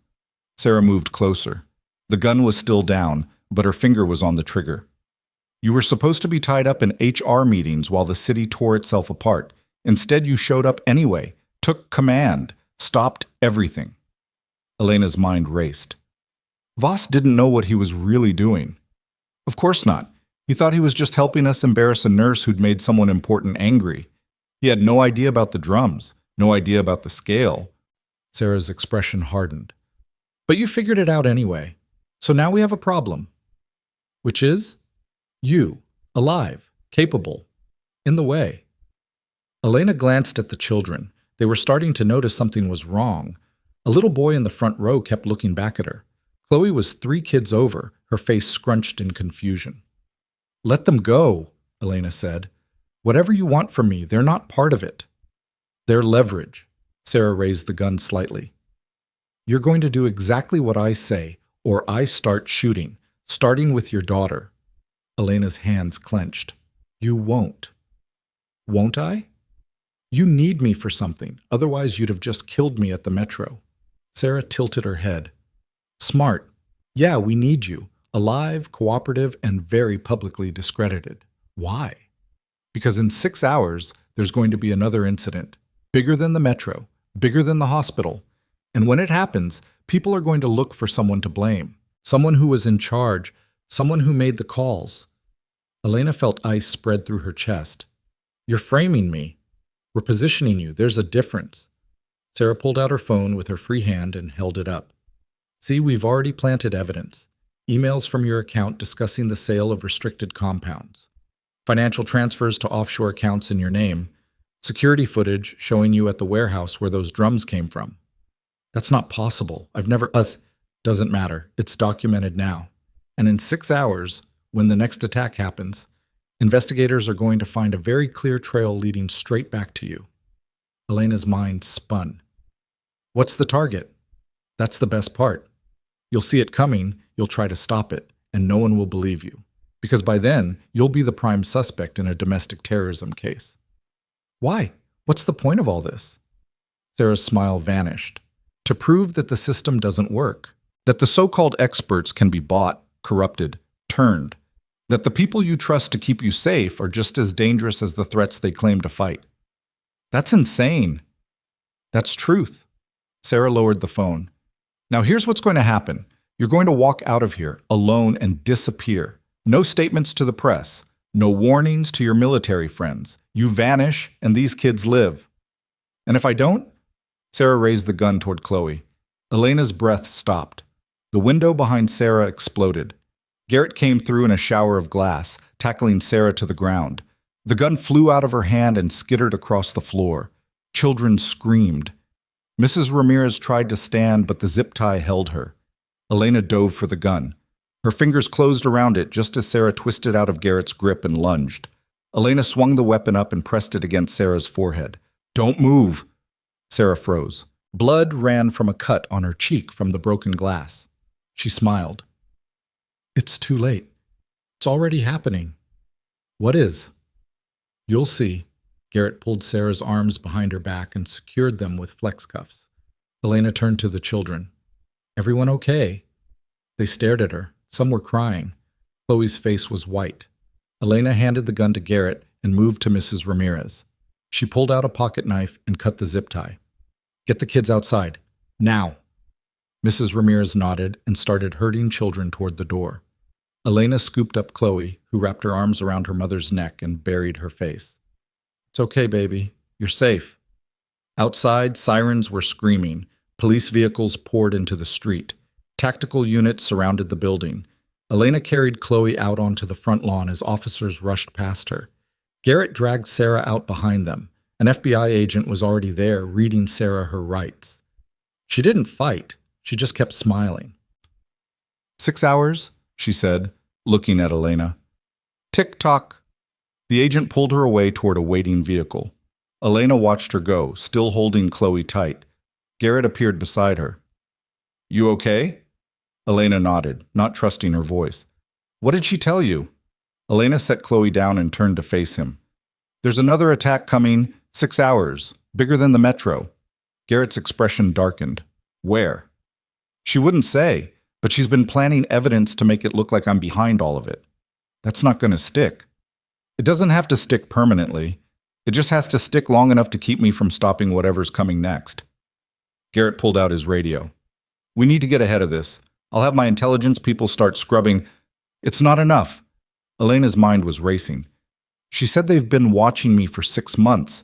That means they have access, real access, inside the hospital, inside the military, inside somewhere that gave them my deployment records and my assignment details. Then we find the leak. In 6 hours?" Garrett didn't answer. Elena's phone buzzed. She pulled it out, expecting another threat. Instead, it was a call from an unknown number. She answered. "Who is this?" "Captain Marsh." The voice was male, older, unfamiliar. "My name is Malcolm Pierce. I'm the Deputy Director of Emergency Management for the state. I need you to come in for questioning immediately." Elena's blood went cold. "Questioning about what?" "I think you know. We've received some disturbing information regarding your potential involvement in this morning's incidents." "That information is false. It's been planted by—" "Nevertheless, protocol requires a full investigation. I need you to turn yourself in to federal custody within the hour." "I'm in the middle of an active threat situation, which is exactly why we need you contained until we can sort this out." Pierce's tone was firm, bureaucratic. "If you refuse, I'll have to issue a warrant." Elena looked at Garrett. He was listening, his face grim. "I'll be there," she said, "but I need 2 hours, not 1. "That's not 2 hours. I have credible intelligence about an imminent attack. If you want me to cooperate, give me 2 hours to prevent it." Pierce was silent for a long moment. 2 hours, not a minute more. If you're not here, you'll be considered a fugitive." The line went dead. Elena lowered the phone. "They're moving fast. Too fast." Garrett's jaw tightened. "Someone's pushing this from the inside." "Sarah said Voss was working for them. Who else?" "I don't know, but we need to find out." Garrett started toward his vehicle. "Come on. We're going back to the hospital." "Why?" "Because that's where this started. If there's evidence, if there's a connection, it's there." They climbed into the vehicle. Elena turned back to see Chloe being led to a police car by Mrs. Ramirez. Her daughter looked so small, so scared. "She'll be safe," Garrett said quietly. "I've got 2 of my best people assigned to protective detail. No one's getting near her." Elena nodded. She wanted to believe him. Wanted to believe this would all be over soon and she could take her daughter home and pretend none of this had happened. But she knew better. The drive back to Riverside General took 12 minutes. The hospital was still surrounded by military vehicles, but the chaos had settled into organized response. Hazmat teams were packing up. Patients were being transferred. The building looked like a war zone. Elena and Garrett went straight to the security office. Voss wasn't there. The office was empty except for a junior officer monitoring the camera feeds. "Where's Chief Voss?" Garrett demanded. The officer looked nervous. "He left about an hour ago. Said he had a family emergency." "Did he take anything with him?" I don't know, sir." Garrett swore and turned to the bank of monitors. "Pull up the footage from this morning. Everything from the parking lot incident through the chemical response." The officer started typing. Screens flickered to life showing different camera angles. Elena watched herself being dragged through the lobby, watched Voss take her badge, watched the chaos unfold as the alarms started screaming. "There," Elena pointed at one screen. "Go back. That timestamp." The officer rewound the footage. It showed Voss in his office, 30 minutes before Elena had arrived at the hospital. He was on his phone, looking stressed, arguing with someone. "Can you enhance the audio?" Elena asked. "No audio on this feed, video only." "What about his call logs?" The officer pulled up a different screen. Hospital security doesn't track personal cell calls, but his office line, he scrolled through records. "Here, 2 calls this morning, both to the same external number." Garrett leaned in. "Can you trace it?" "Not from here, but I can give you the number." He scribbled it on a piece of paper and handed it over. Garrett immediately grabbed his radio and relayed the number to his intelligence team. Elena kept watching the monitors. Something was bothering her, something about the timeline. "Go back," she said. "Show me the loading dock. From last night." The officer pulled up different footage.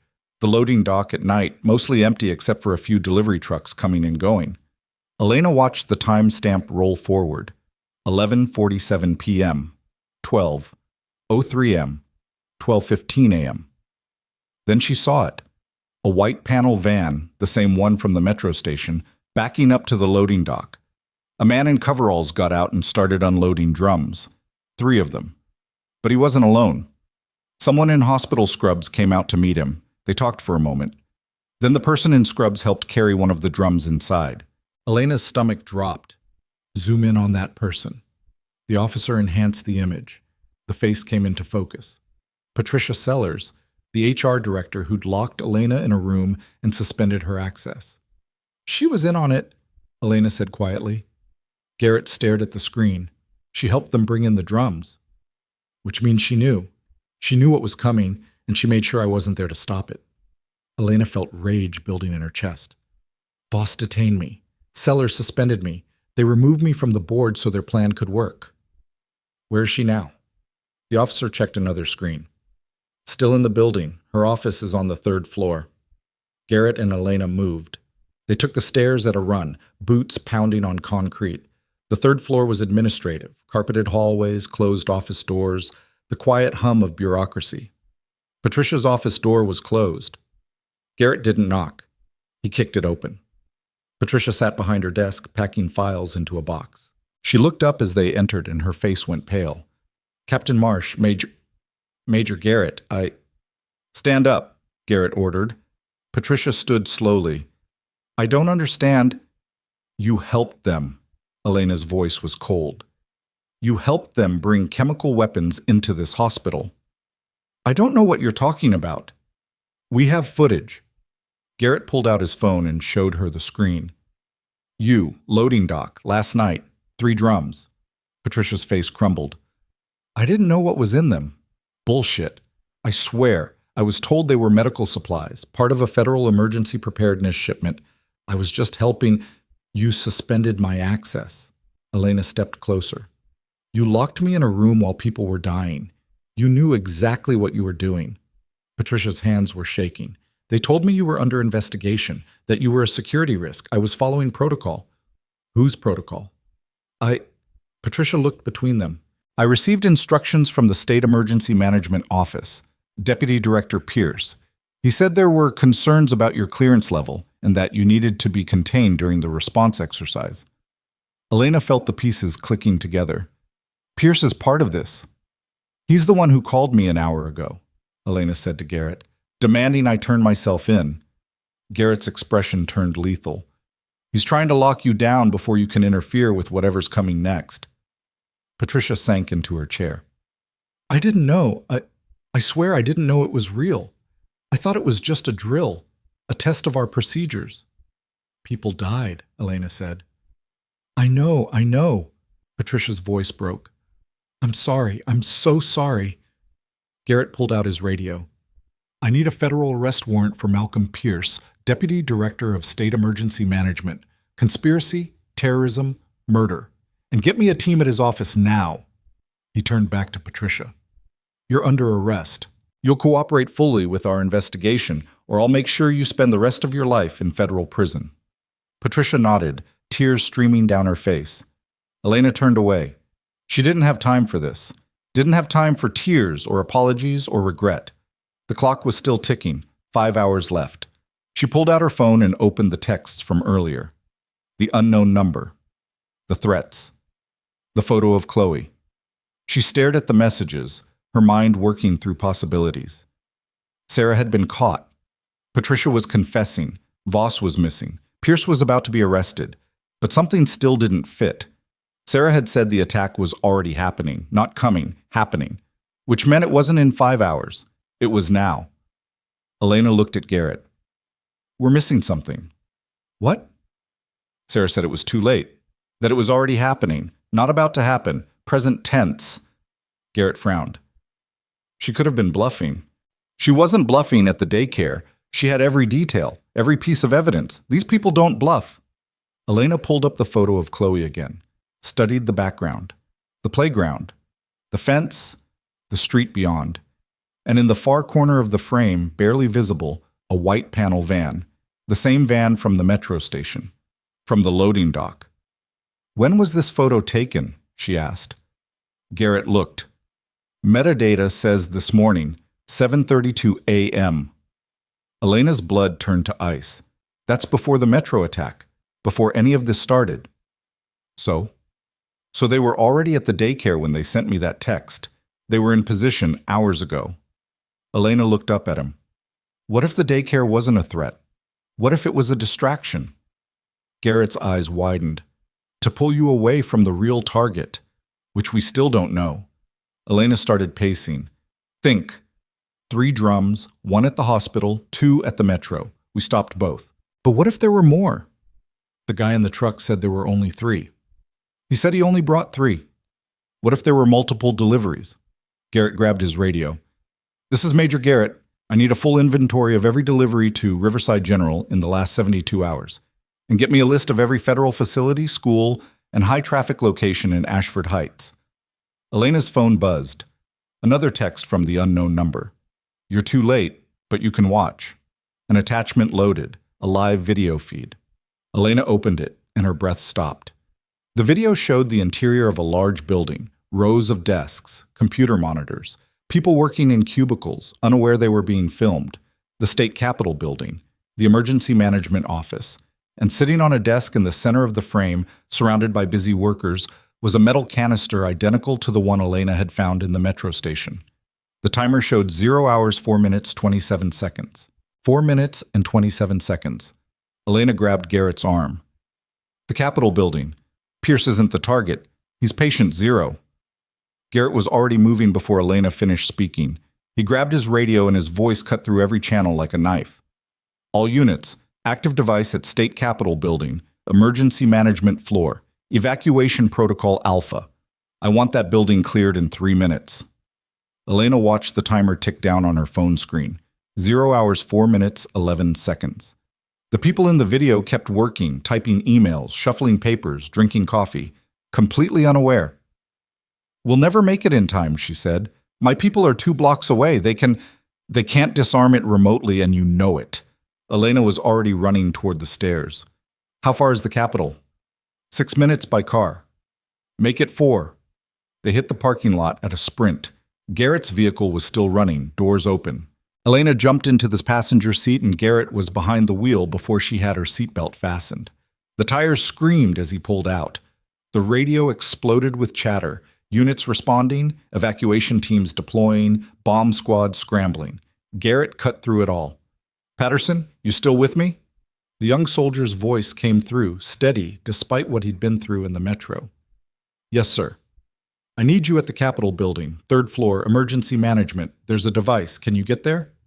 "I'm 4 blocks out, 2 minutes." "Make it 90 seconds. And Patterson, this one's bigger than the metro." "Understood, sir." Elena stared at the phone. 0 hours, 3 minutes, 42 seconds. The canister sat on that desk like a paperweight, ignored, mundane. She could see someone walk past it to grab a file. Another person leaned against the desk to chat with a colleague, inches away from enough nerve agent to kill everyone in the building. Garrett took a corner without slowing. A car horn blared. He ignored it. "Who's feeding you that video?" he asked. "Same number that sent the daycare threat." "Can your people trace it?" "Already working on it." Garrett spoke into his radio again. "Intel, I need a location on that video source. Whoever's streaming this is still in the area." A voice responded. "Signals bouncing through multiple relays. We're tracking, but it's going to take time." "You have 3 minutes. 00:03:14. Elena's hands were shaking. She pressed them flat against her thighs and forced herself to breathe. Training, protocol. She'd done this before, she could do it again, except this time felt different. This time felt personal. "They wanted me to watch," she said quietly. Garrett glanced at her. "What?" "They didn't just send me the video. They wanted me to see it happen, to know I couldn't stop it." Elena looked at him. This whole thing, the hospital, the metro, the daycare, it was all leading here. They wanted me distracted, discredited, and desperate. Why? Because I'm the one who designed these protocols. I trained these people. If the system fails while I'm in charge, it proves their point. What point? That none of this works, that the experts are frauds, that you can't trust anyone. Elena's voice hardened. They're trying to destroy the system by making me look like a terrorist who knew how to exploit every weakness. Garrett's jaw tightened. They're not going to succeed. 0 hours, 2 minutes, 47 seconds. The Capitol building came into view. A massive limestone structure with columns and a copper dome, surrounded by manicured lawns and parking lots. Police cars were already converging, lights flashing. People were streaming out of the exits, some running, some confused. Garrett drove straight onto the lawn, tearing up grass, and stopped at the main entrance. Elena was out before the vehicle fully stopped. A police officer tried to block her. "Ma'am, you need to—" "I'm Captain Elena Marsh, Federal Medical Authority. Where's your incident commander?" The officer pointed toward a cluster of vehicles. Elena ran. Garrett was right behind her. The incident commander was a fire chief, 50-something, red-faced and barking orders into 2 phones simultaneously. He looked up as Elena approached. "Who are you?" "Captain Marsh. I'm the one who called this in." "You're also the one we've been told to detain." The fire chief nodded toward 2 state troopers standing nearby. "I've got orders from Deputy Director Pierce to hold you for questioning." Elena didn't break stride. She shoved her phone in his face, showing the video. "That's a live feed from the 3rd floor. The timer says 2.5 minutes. You want to waste time arresting me, or you want to save lives?" The fire chief stared at the screen. His face went white. "Jesus Christ. Is the building clear?" "We're working on it. But 3 minutes isn't enough." "Then buy me more time." Elena turned to Garrett. "Where's Patterson?" 60 seconds out. Elena ran toward the entrance. The fire chief shouted after her, but she didn't stop. She burst through the doors into a marble lobby that echoed with chaos. People evacuating, alarms screaming, security trying to maintain order. She found the stairs and took them 3 at a time. Her lungs burned. Her shoulder, still damaged from the fight at the metro, sent spikes of pain down her arm. She ignored it. 3rd floor. The emergency management office occupied the entire west wing. The hallway was emptying as staff evacuated, but too slowly. Too many people stopping to grab purses, lock computers, ask questions. "Everyone out!" Elena shouted. "Right now! No bags, no belongings! Move!" A woman in a business suit started to argue. "I have classified files." "Leave them!" Elena shoved past her and into the main office area. Rows of cubicles stretched toward windows overlooking the city. She scanned the space, looking for the desk from the video. There. Center of the room. A desk covered in paperwork, a coffee mug, a framed photo of someone's kids. And the canister. Elena checked her phone. 0 hours, 1 minute, 53 seconds. She ran to the desk. The canister looked exactly like the one from the metro. Military grade, professionally constructed, designed to do maximum damage. The timer was digital, bolted to the top, impossible to remove without triggering the device. Her radio crackled. Patterson's voice. "Captain, I'm in the building. 2nd floor stairwell. Where are you?" "3rd floor, west wing, center of the main office. How fast can you get here?" 30 seconds. "Make it 20. Elena knelt beside the desk and examined the canister without touching it. The construction was identical to the metro device, which meant it probably had the same fail-safes, the same booby traps, the same mercury switch. If she moved it, it would detonate immediately. 0 hours, 1 minute, 34 seconds. Patterson appeared beside her, breathing hard, tactical vest and respirator in hand. He looked at the canister and his face paled. "That's bigger than the metro." "I know." "Mercury switch?" "Probably." "Then we can't move it." Patterson knelt down for a closer look. "Panel underneath, same setup. If we try to contain it like before, the blast will rupture any seal we create." Elena stood up and looked around. The office was nearly empty now, just a few stragglers being herded out by security. 0 hours, 1 minute, 18 seconds. "We're not going to stop it," Patterson said quietly.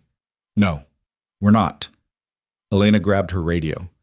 "Garrett, the device is going to detonate. Containment isn't an option. I need you to push the evacuation perimeter back to at least 300 yards and get hazmat ready for immediate response." Garrett's voice came back tight. "What about you?" Elena looked at Patterson. The kid was scared but steady, ready to do whatever she asked. She thought about her daughter, about the look on Chloe's face when she'd carried her out of the daycare, about all the promises she'd made to be there for every soccer game, every school play, every bedtime story. She thought about Derek Voss and Patricia Sellers, and everyone else who'd looked at her this morning and decided she didn't matter. 0 hours, 1 minute, 4 seconds. "We're staying," she said into the radio. "Elena, we're going to minimize the damage, close every door, seal every vent, channel the blast into the smallest possible area." Elena was already moving, grabbing office doors and slamming them shut. "Patterson, help me." Patterson didn't argue. He started closing doors on the opposite side of the office. They worked fast, systematically, creating a corridor of closed doors around the canister. 0 hours, 0 minutes, 47 seconds. Elena's radio crackled again. A different voice. "Captain Marsh, this is FBI Special Agent Torres. We've got a location on your video source. It's coming from inside the building, 4th floor, southeast corner." Elena froze. "Someone's in the building?" "Affirmative. They're still streaming." Elena looked at the ceiling, 1 floor up. Someone was watching right now. Watching her try to contain a disaster they'd created. Watching the timer tick down. Watching her fail. Something snapped inside her chest. White-hot rage that burned away the fear and exhaustion and doubt. "Patterson, finish closing these doors. I'll be right back." "Captain," but Elena was already gone. She sprinted back into the hallway and up the stairs to the 4th floor. The corridor was empty, evacuated. She ran toward the southeast corner, her boots echoing off marble floors. 0 hours, 0 minutes, 31 seconds. She found the office door, unlocked. She kicked it open. A man sat at a desk, laptop open, watching Elena's own phone video feed displayed on the screen. He was in his 30s, thin, wearing an expensive suit. He looked up as she entered and smiled. "Captain Marsh, right on time." Elena recognized him. She'd seen his photo in hospital files. Leonard Kessler, state auditor, member of the hospital oversight board, one of the people who'd approved Derek Voss's hiring. "You," she said. Kessler leaned back in his chair. Surprise. "Why?" "Because the system's broken. Because people like you pretend to keep us safe while taking government paychecks and playing soldier." Kessler gestured at the laptop. "You want to know the truth?" I lost my wife and son 3 years ago. Chemical spill at a manufacturing plant. Your protocols were supposed to prevent it. Your expertise was supposed to save them. Elena's throat tightened. I'm sorry. I don't want your apology. I want everyone to see what you really are. Incompetent. Corrupt. Part of a system that protects itself instead of the people it serves. Kessler stood up. And when that device goes off, when the evidence points to you, everyone will finally understand. 0 hours, 0 minutes, 19 seconds. It's not going to work, Elena said. It already has. You're going to die in this building, either from the blast or from trying to stop it. Either way, you lose. Elena stepped forward. I've already won. Kessler frowned. What? FBI traced your signal. They know you're here. They know you're behind this. Patricia Sellers is confessing. Derek Voss is in custody. Sarah's been arrested. Elena moved closer. Your conspiracy is falling apart, and everyone's going to know you're a murderer who used his grief as an excuse to kill innocent people. Kessler's face twisted. He reached into his desk drawer. Elena saw the gun and reacted on instinct. She grabbed a paperweight from the desk and threw it. The heavy glass hit Kessler in the face. He stumbled back, blood streaming from his nose. The gun clattered to the floor. Elena dove for it. Kessler tackled her. They hit the ground hard. Elena's injured shoulder screamed. Kessler's hands found her throat. She brought her knee up into his ribs. Once. Twice. He gasped and his grip loosened. Elena shoved him off and grabbed the gun. 0 hours, 0 minutes, 9 seconds. She pointed it at his chest. Stay down! Kessler laughed. Blood ran from his nose into his mouth. Doesn't matter. You're still going to die. Maybe. But you're not going to be around to see it. Elena turned and ran. Out of the office, down the hallway, down the stairs. Her legs felt like lead. Her lungs were on fire. 00 colon. 00 colon. 05. She hit the third floor and sprinted toward the office. Patterson was sealing the last door. He looked up as she appeared. Go, get out. Not without you. Elena grabbed his arm and pulled him toward the stairs. 0 hours, 0 minutes, 3 seconds. They were in the stairwell when the blast hit. The building shook. A massive concussive wave rolled through the structure, cracking windows, buckling walls. Elena and Patterson were thrown down the stairs. She hit the landing hard, all the air driven from her lungs. For a moment she couldn't breathe, couldn't think. Then Patterson was pulling her up, dragging her down the rest of the stairs toward the exit. They burst out into daylight and kept running. Away from the building, across the lawn, past the police perimeter. Elena's legs gave out and she collapsed on the grass. Patterson dropped beside her, gasping. You okay? Elena couldn't answer. She just lay there, staring up at the sky. Behind them, smoke poured from the third-floor windows of the Capitol building. But the structure stood. The damage was contained to one wing, one floor, not the catastrophic mass casualty event it could have been. Garrett appeared above her, blocking the sun. You're insane. Elena started laughing. She couldn't help it. The sound came out raw and half-broken, but she couldn't stop. Yeah, probably. Garrett helped her sit up. Kessler? 4th floor, southeast corner, injured but alive. We've got him. FBI's already taking him into custody. Garrett sat down beside her on the grass. It's over, Elena. She looked at the Capitol building. Emergency crews were swarming. Hazmat teams were suiting up, but people were alive. The building was standing. The city was safe. Not yet, she said. Elena stood up and walked toward the cluster of police vehicles and command posts set up on the Capitol lawn. Her body screamed in protest, her shoulder, her ribs, muscles she'd forgotten she had. She ignored it all.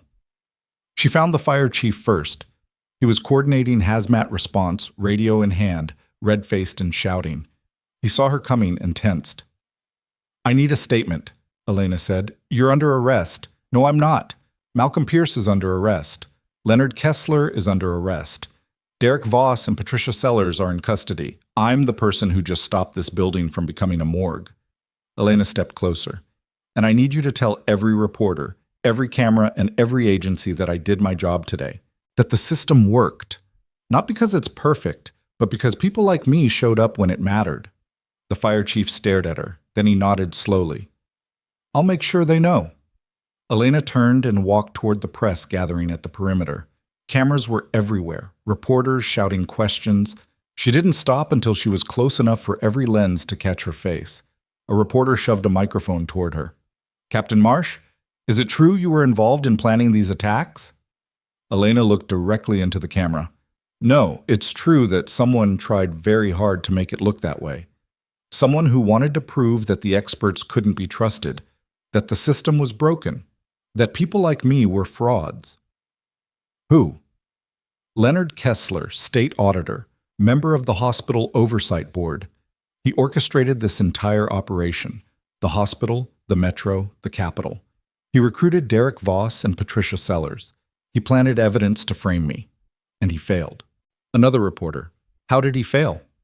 Because the system isn't perfect, but it works when people refuse to give up on it. When nurses show up even after they've been thrown out. When soldiers run toward danger instead of away. When ordinary people do extraordinary things because it's their job. Elena's voice was steady now, clear. This morning, Derek Voss saw me in a parking lot and decided I was a threat. He didn't check my credentials. He didn't ask questions. He made an assumption based on what he saw, and that assumption almost cost lives. What do you want people to know? Elena took a breath. That assumptions are dangerous, that expertise matters, that the people you dismiss might be the same people who save your life. She paused. And that I'm not going anywhere. I'm a nurse. I'm a captain. I'm going to keep showing up and doing my job whether people like Derek Voss think I belong or not. She turned and walked away before they could ask more questions. Garrett was waiting by his vehicle. That was quite a speech. It needed to be said. The FBI wants your official statement. Homeland Security wants a debrief. And about 6 different federal agencies want to shake your hand. Elena climbed into the passenger seat. They can wait. I need to see my daughter.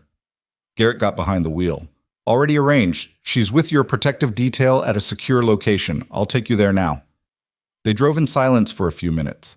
The city passed by outside, ordinary people doing ordinary things, unaware of how close they'd come to disaster. Elena watched them and felt exhausted. You did good today, Garrett said quietly. So did Patterson. So did your whole team. I'm serious. You could have walked away, could have disappeared when they tried to frame you. Instead, you stayed and fought. Elena leaned her head against the window. I didn't have a choice. Everyone has a choice. Not when your kid's in danger, not when people need you. Elena closed her eyes. Voss made a choice this morning. He chose to see what he expected instead of what was real. Sellers made a choice to follow orders without questioning them.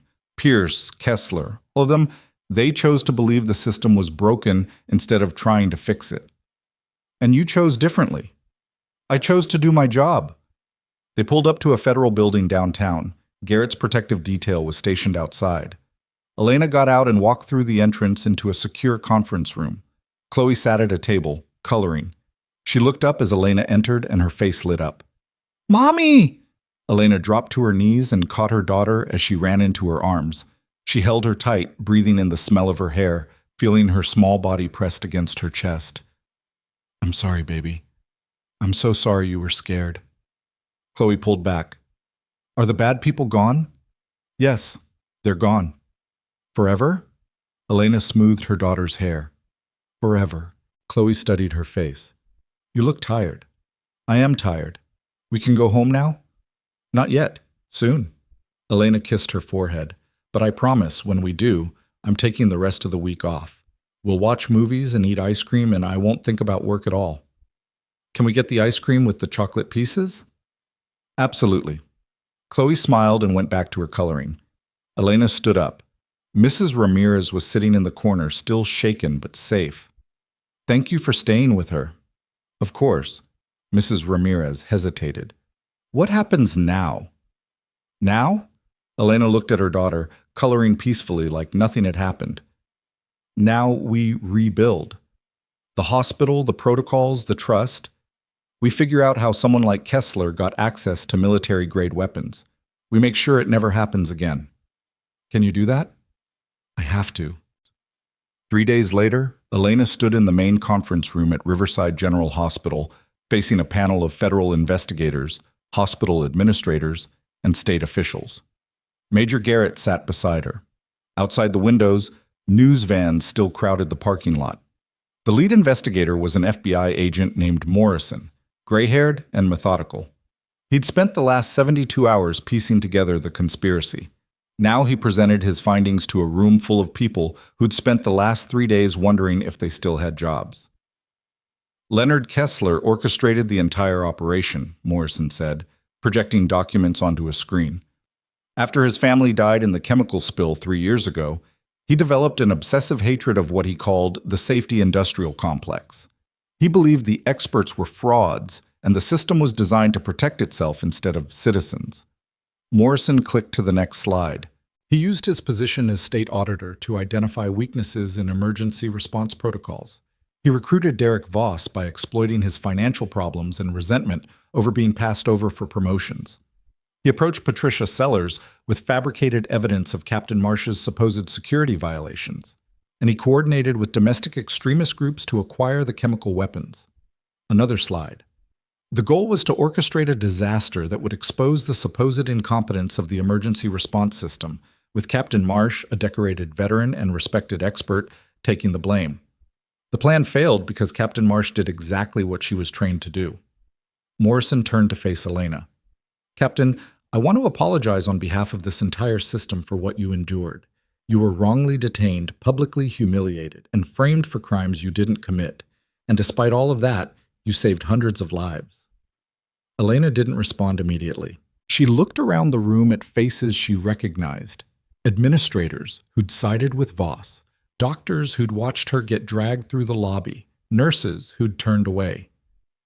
The system didn't fail because of Derek Voss, she said finally. It failed because people forgot to ask questions. Voss saw me in a parking lot and made an assumption. Patricia Sellers received orders and followed them without verification. Administrators took the side of security instead of checking credentials. Elena stood up. The lesson here isn't that we need better protocols. It's that we need better people. People who don't make assumptions. People who ask questions. People who see beyond what they expect to see. The room was silent. Morrison nodded. Agreed. Which is why the state has asked me to recommend someone to lead the complete overhaul of our emergency response systems. Someone with expertise, integrity, and a proven track record. Elena felt her stomach tighten. Who? Morrison smiled slightly. You. I'm a nurse.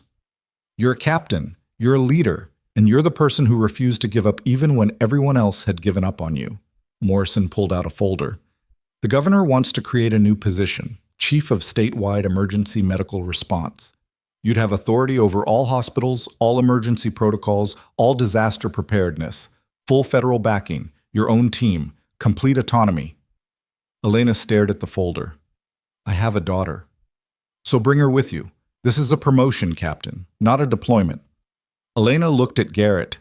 He gave her a slight nod. She took the folder and opened it. The job description was everything Morrison had said. Authority, resources, the power to actually fix things instead of just responding to disasters. I'll think about it, she said. That's all we ask.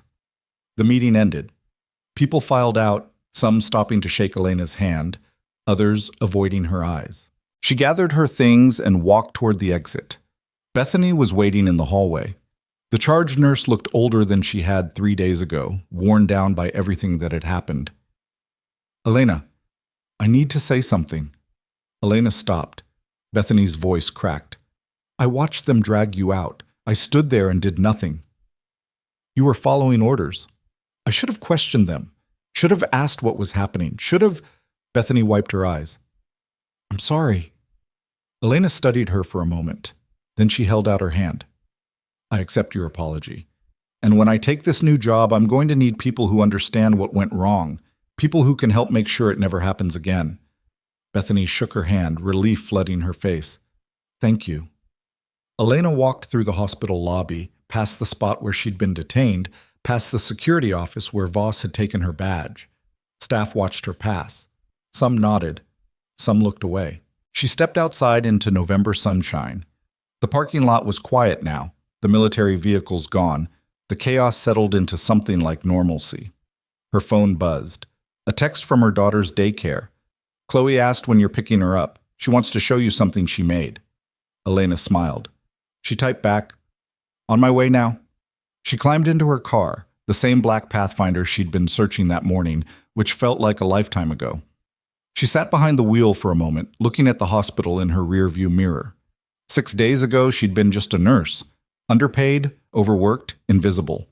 One person in a broken system trying to hold things together with coffee and stubbornness. Today, she was someone who'd stopped a terrorist attack. Someone who'd proven the system could work. Someone who'd fought back when the world decided she didn't matter. But more than that, she was still Elena Marsh, still a mother, still a nurse, still someone who showed up when it mattered. She started the engine and drove toward the daycare. When she arrived, Chloe ran to her with a piece of construction paper covered in crayon drawings. "Look what I made!" Elena took the paper. It showed stick figures, a tall one and a small one holding hands. Above them, in crooked letters, "My mom is a hero." Elena's throat tightened. She knelt down and pulled her daughter into a hug. "You know what? You're pretty amazing too." "Because I colored inside the lines?" "Because you're brave. Because you were scared, and you kept going anyway." Chloe looked up at her. "Like you?" "Yeah, baby, like me." They walked to the car hand in hand. Elena buckled Chloe into her car seat and climbed behind the wheel. As she pulled out of the parking lot, she thought about Derek Voss and where he was now, in federal custody, facing conspiracy charges, his career destroyed by the choices he'd made. She thought about Patricia Sellers, cooperating with investigators, trying to salvage something from the wreckage of her life. She thought about Leonard Kessler, locked in a cell, his grief twisted into something monstrous and irredeemable.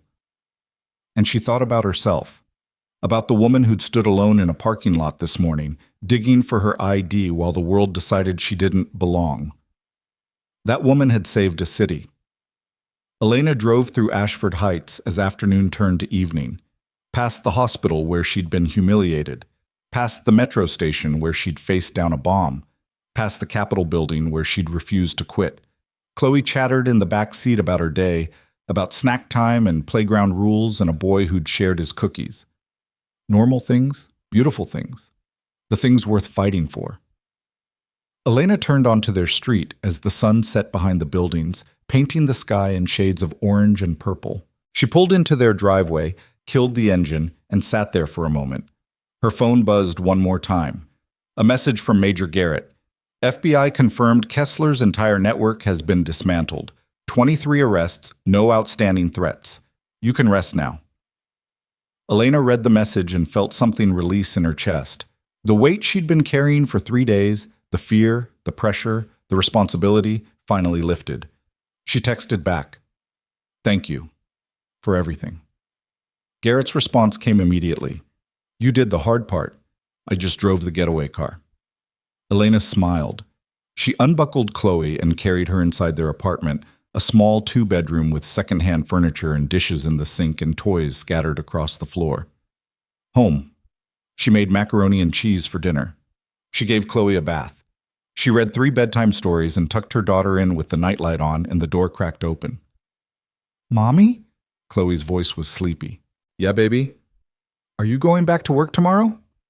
Elena thought about the folder Morrison had given her, about the job offer, about the choice ahead of her. "Not tomorrow," she said. "Tomorrow we're having an ice cream day, remember?" Chloe smiled and closed her eyes. Elena stood in the doorway watching her daughter sleep, and she thought about everything that had happened. About assumptions and expertise and systems that broke when people stopped caring. About the nurse who'd been dragged out of a hospital because someone looked at her and saw a threat instead of a person.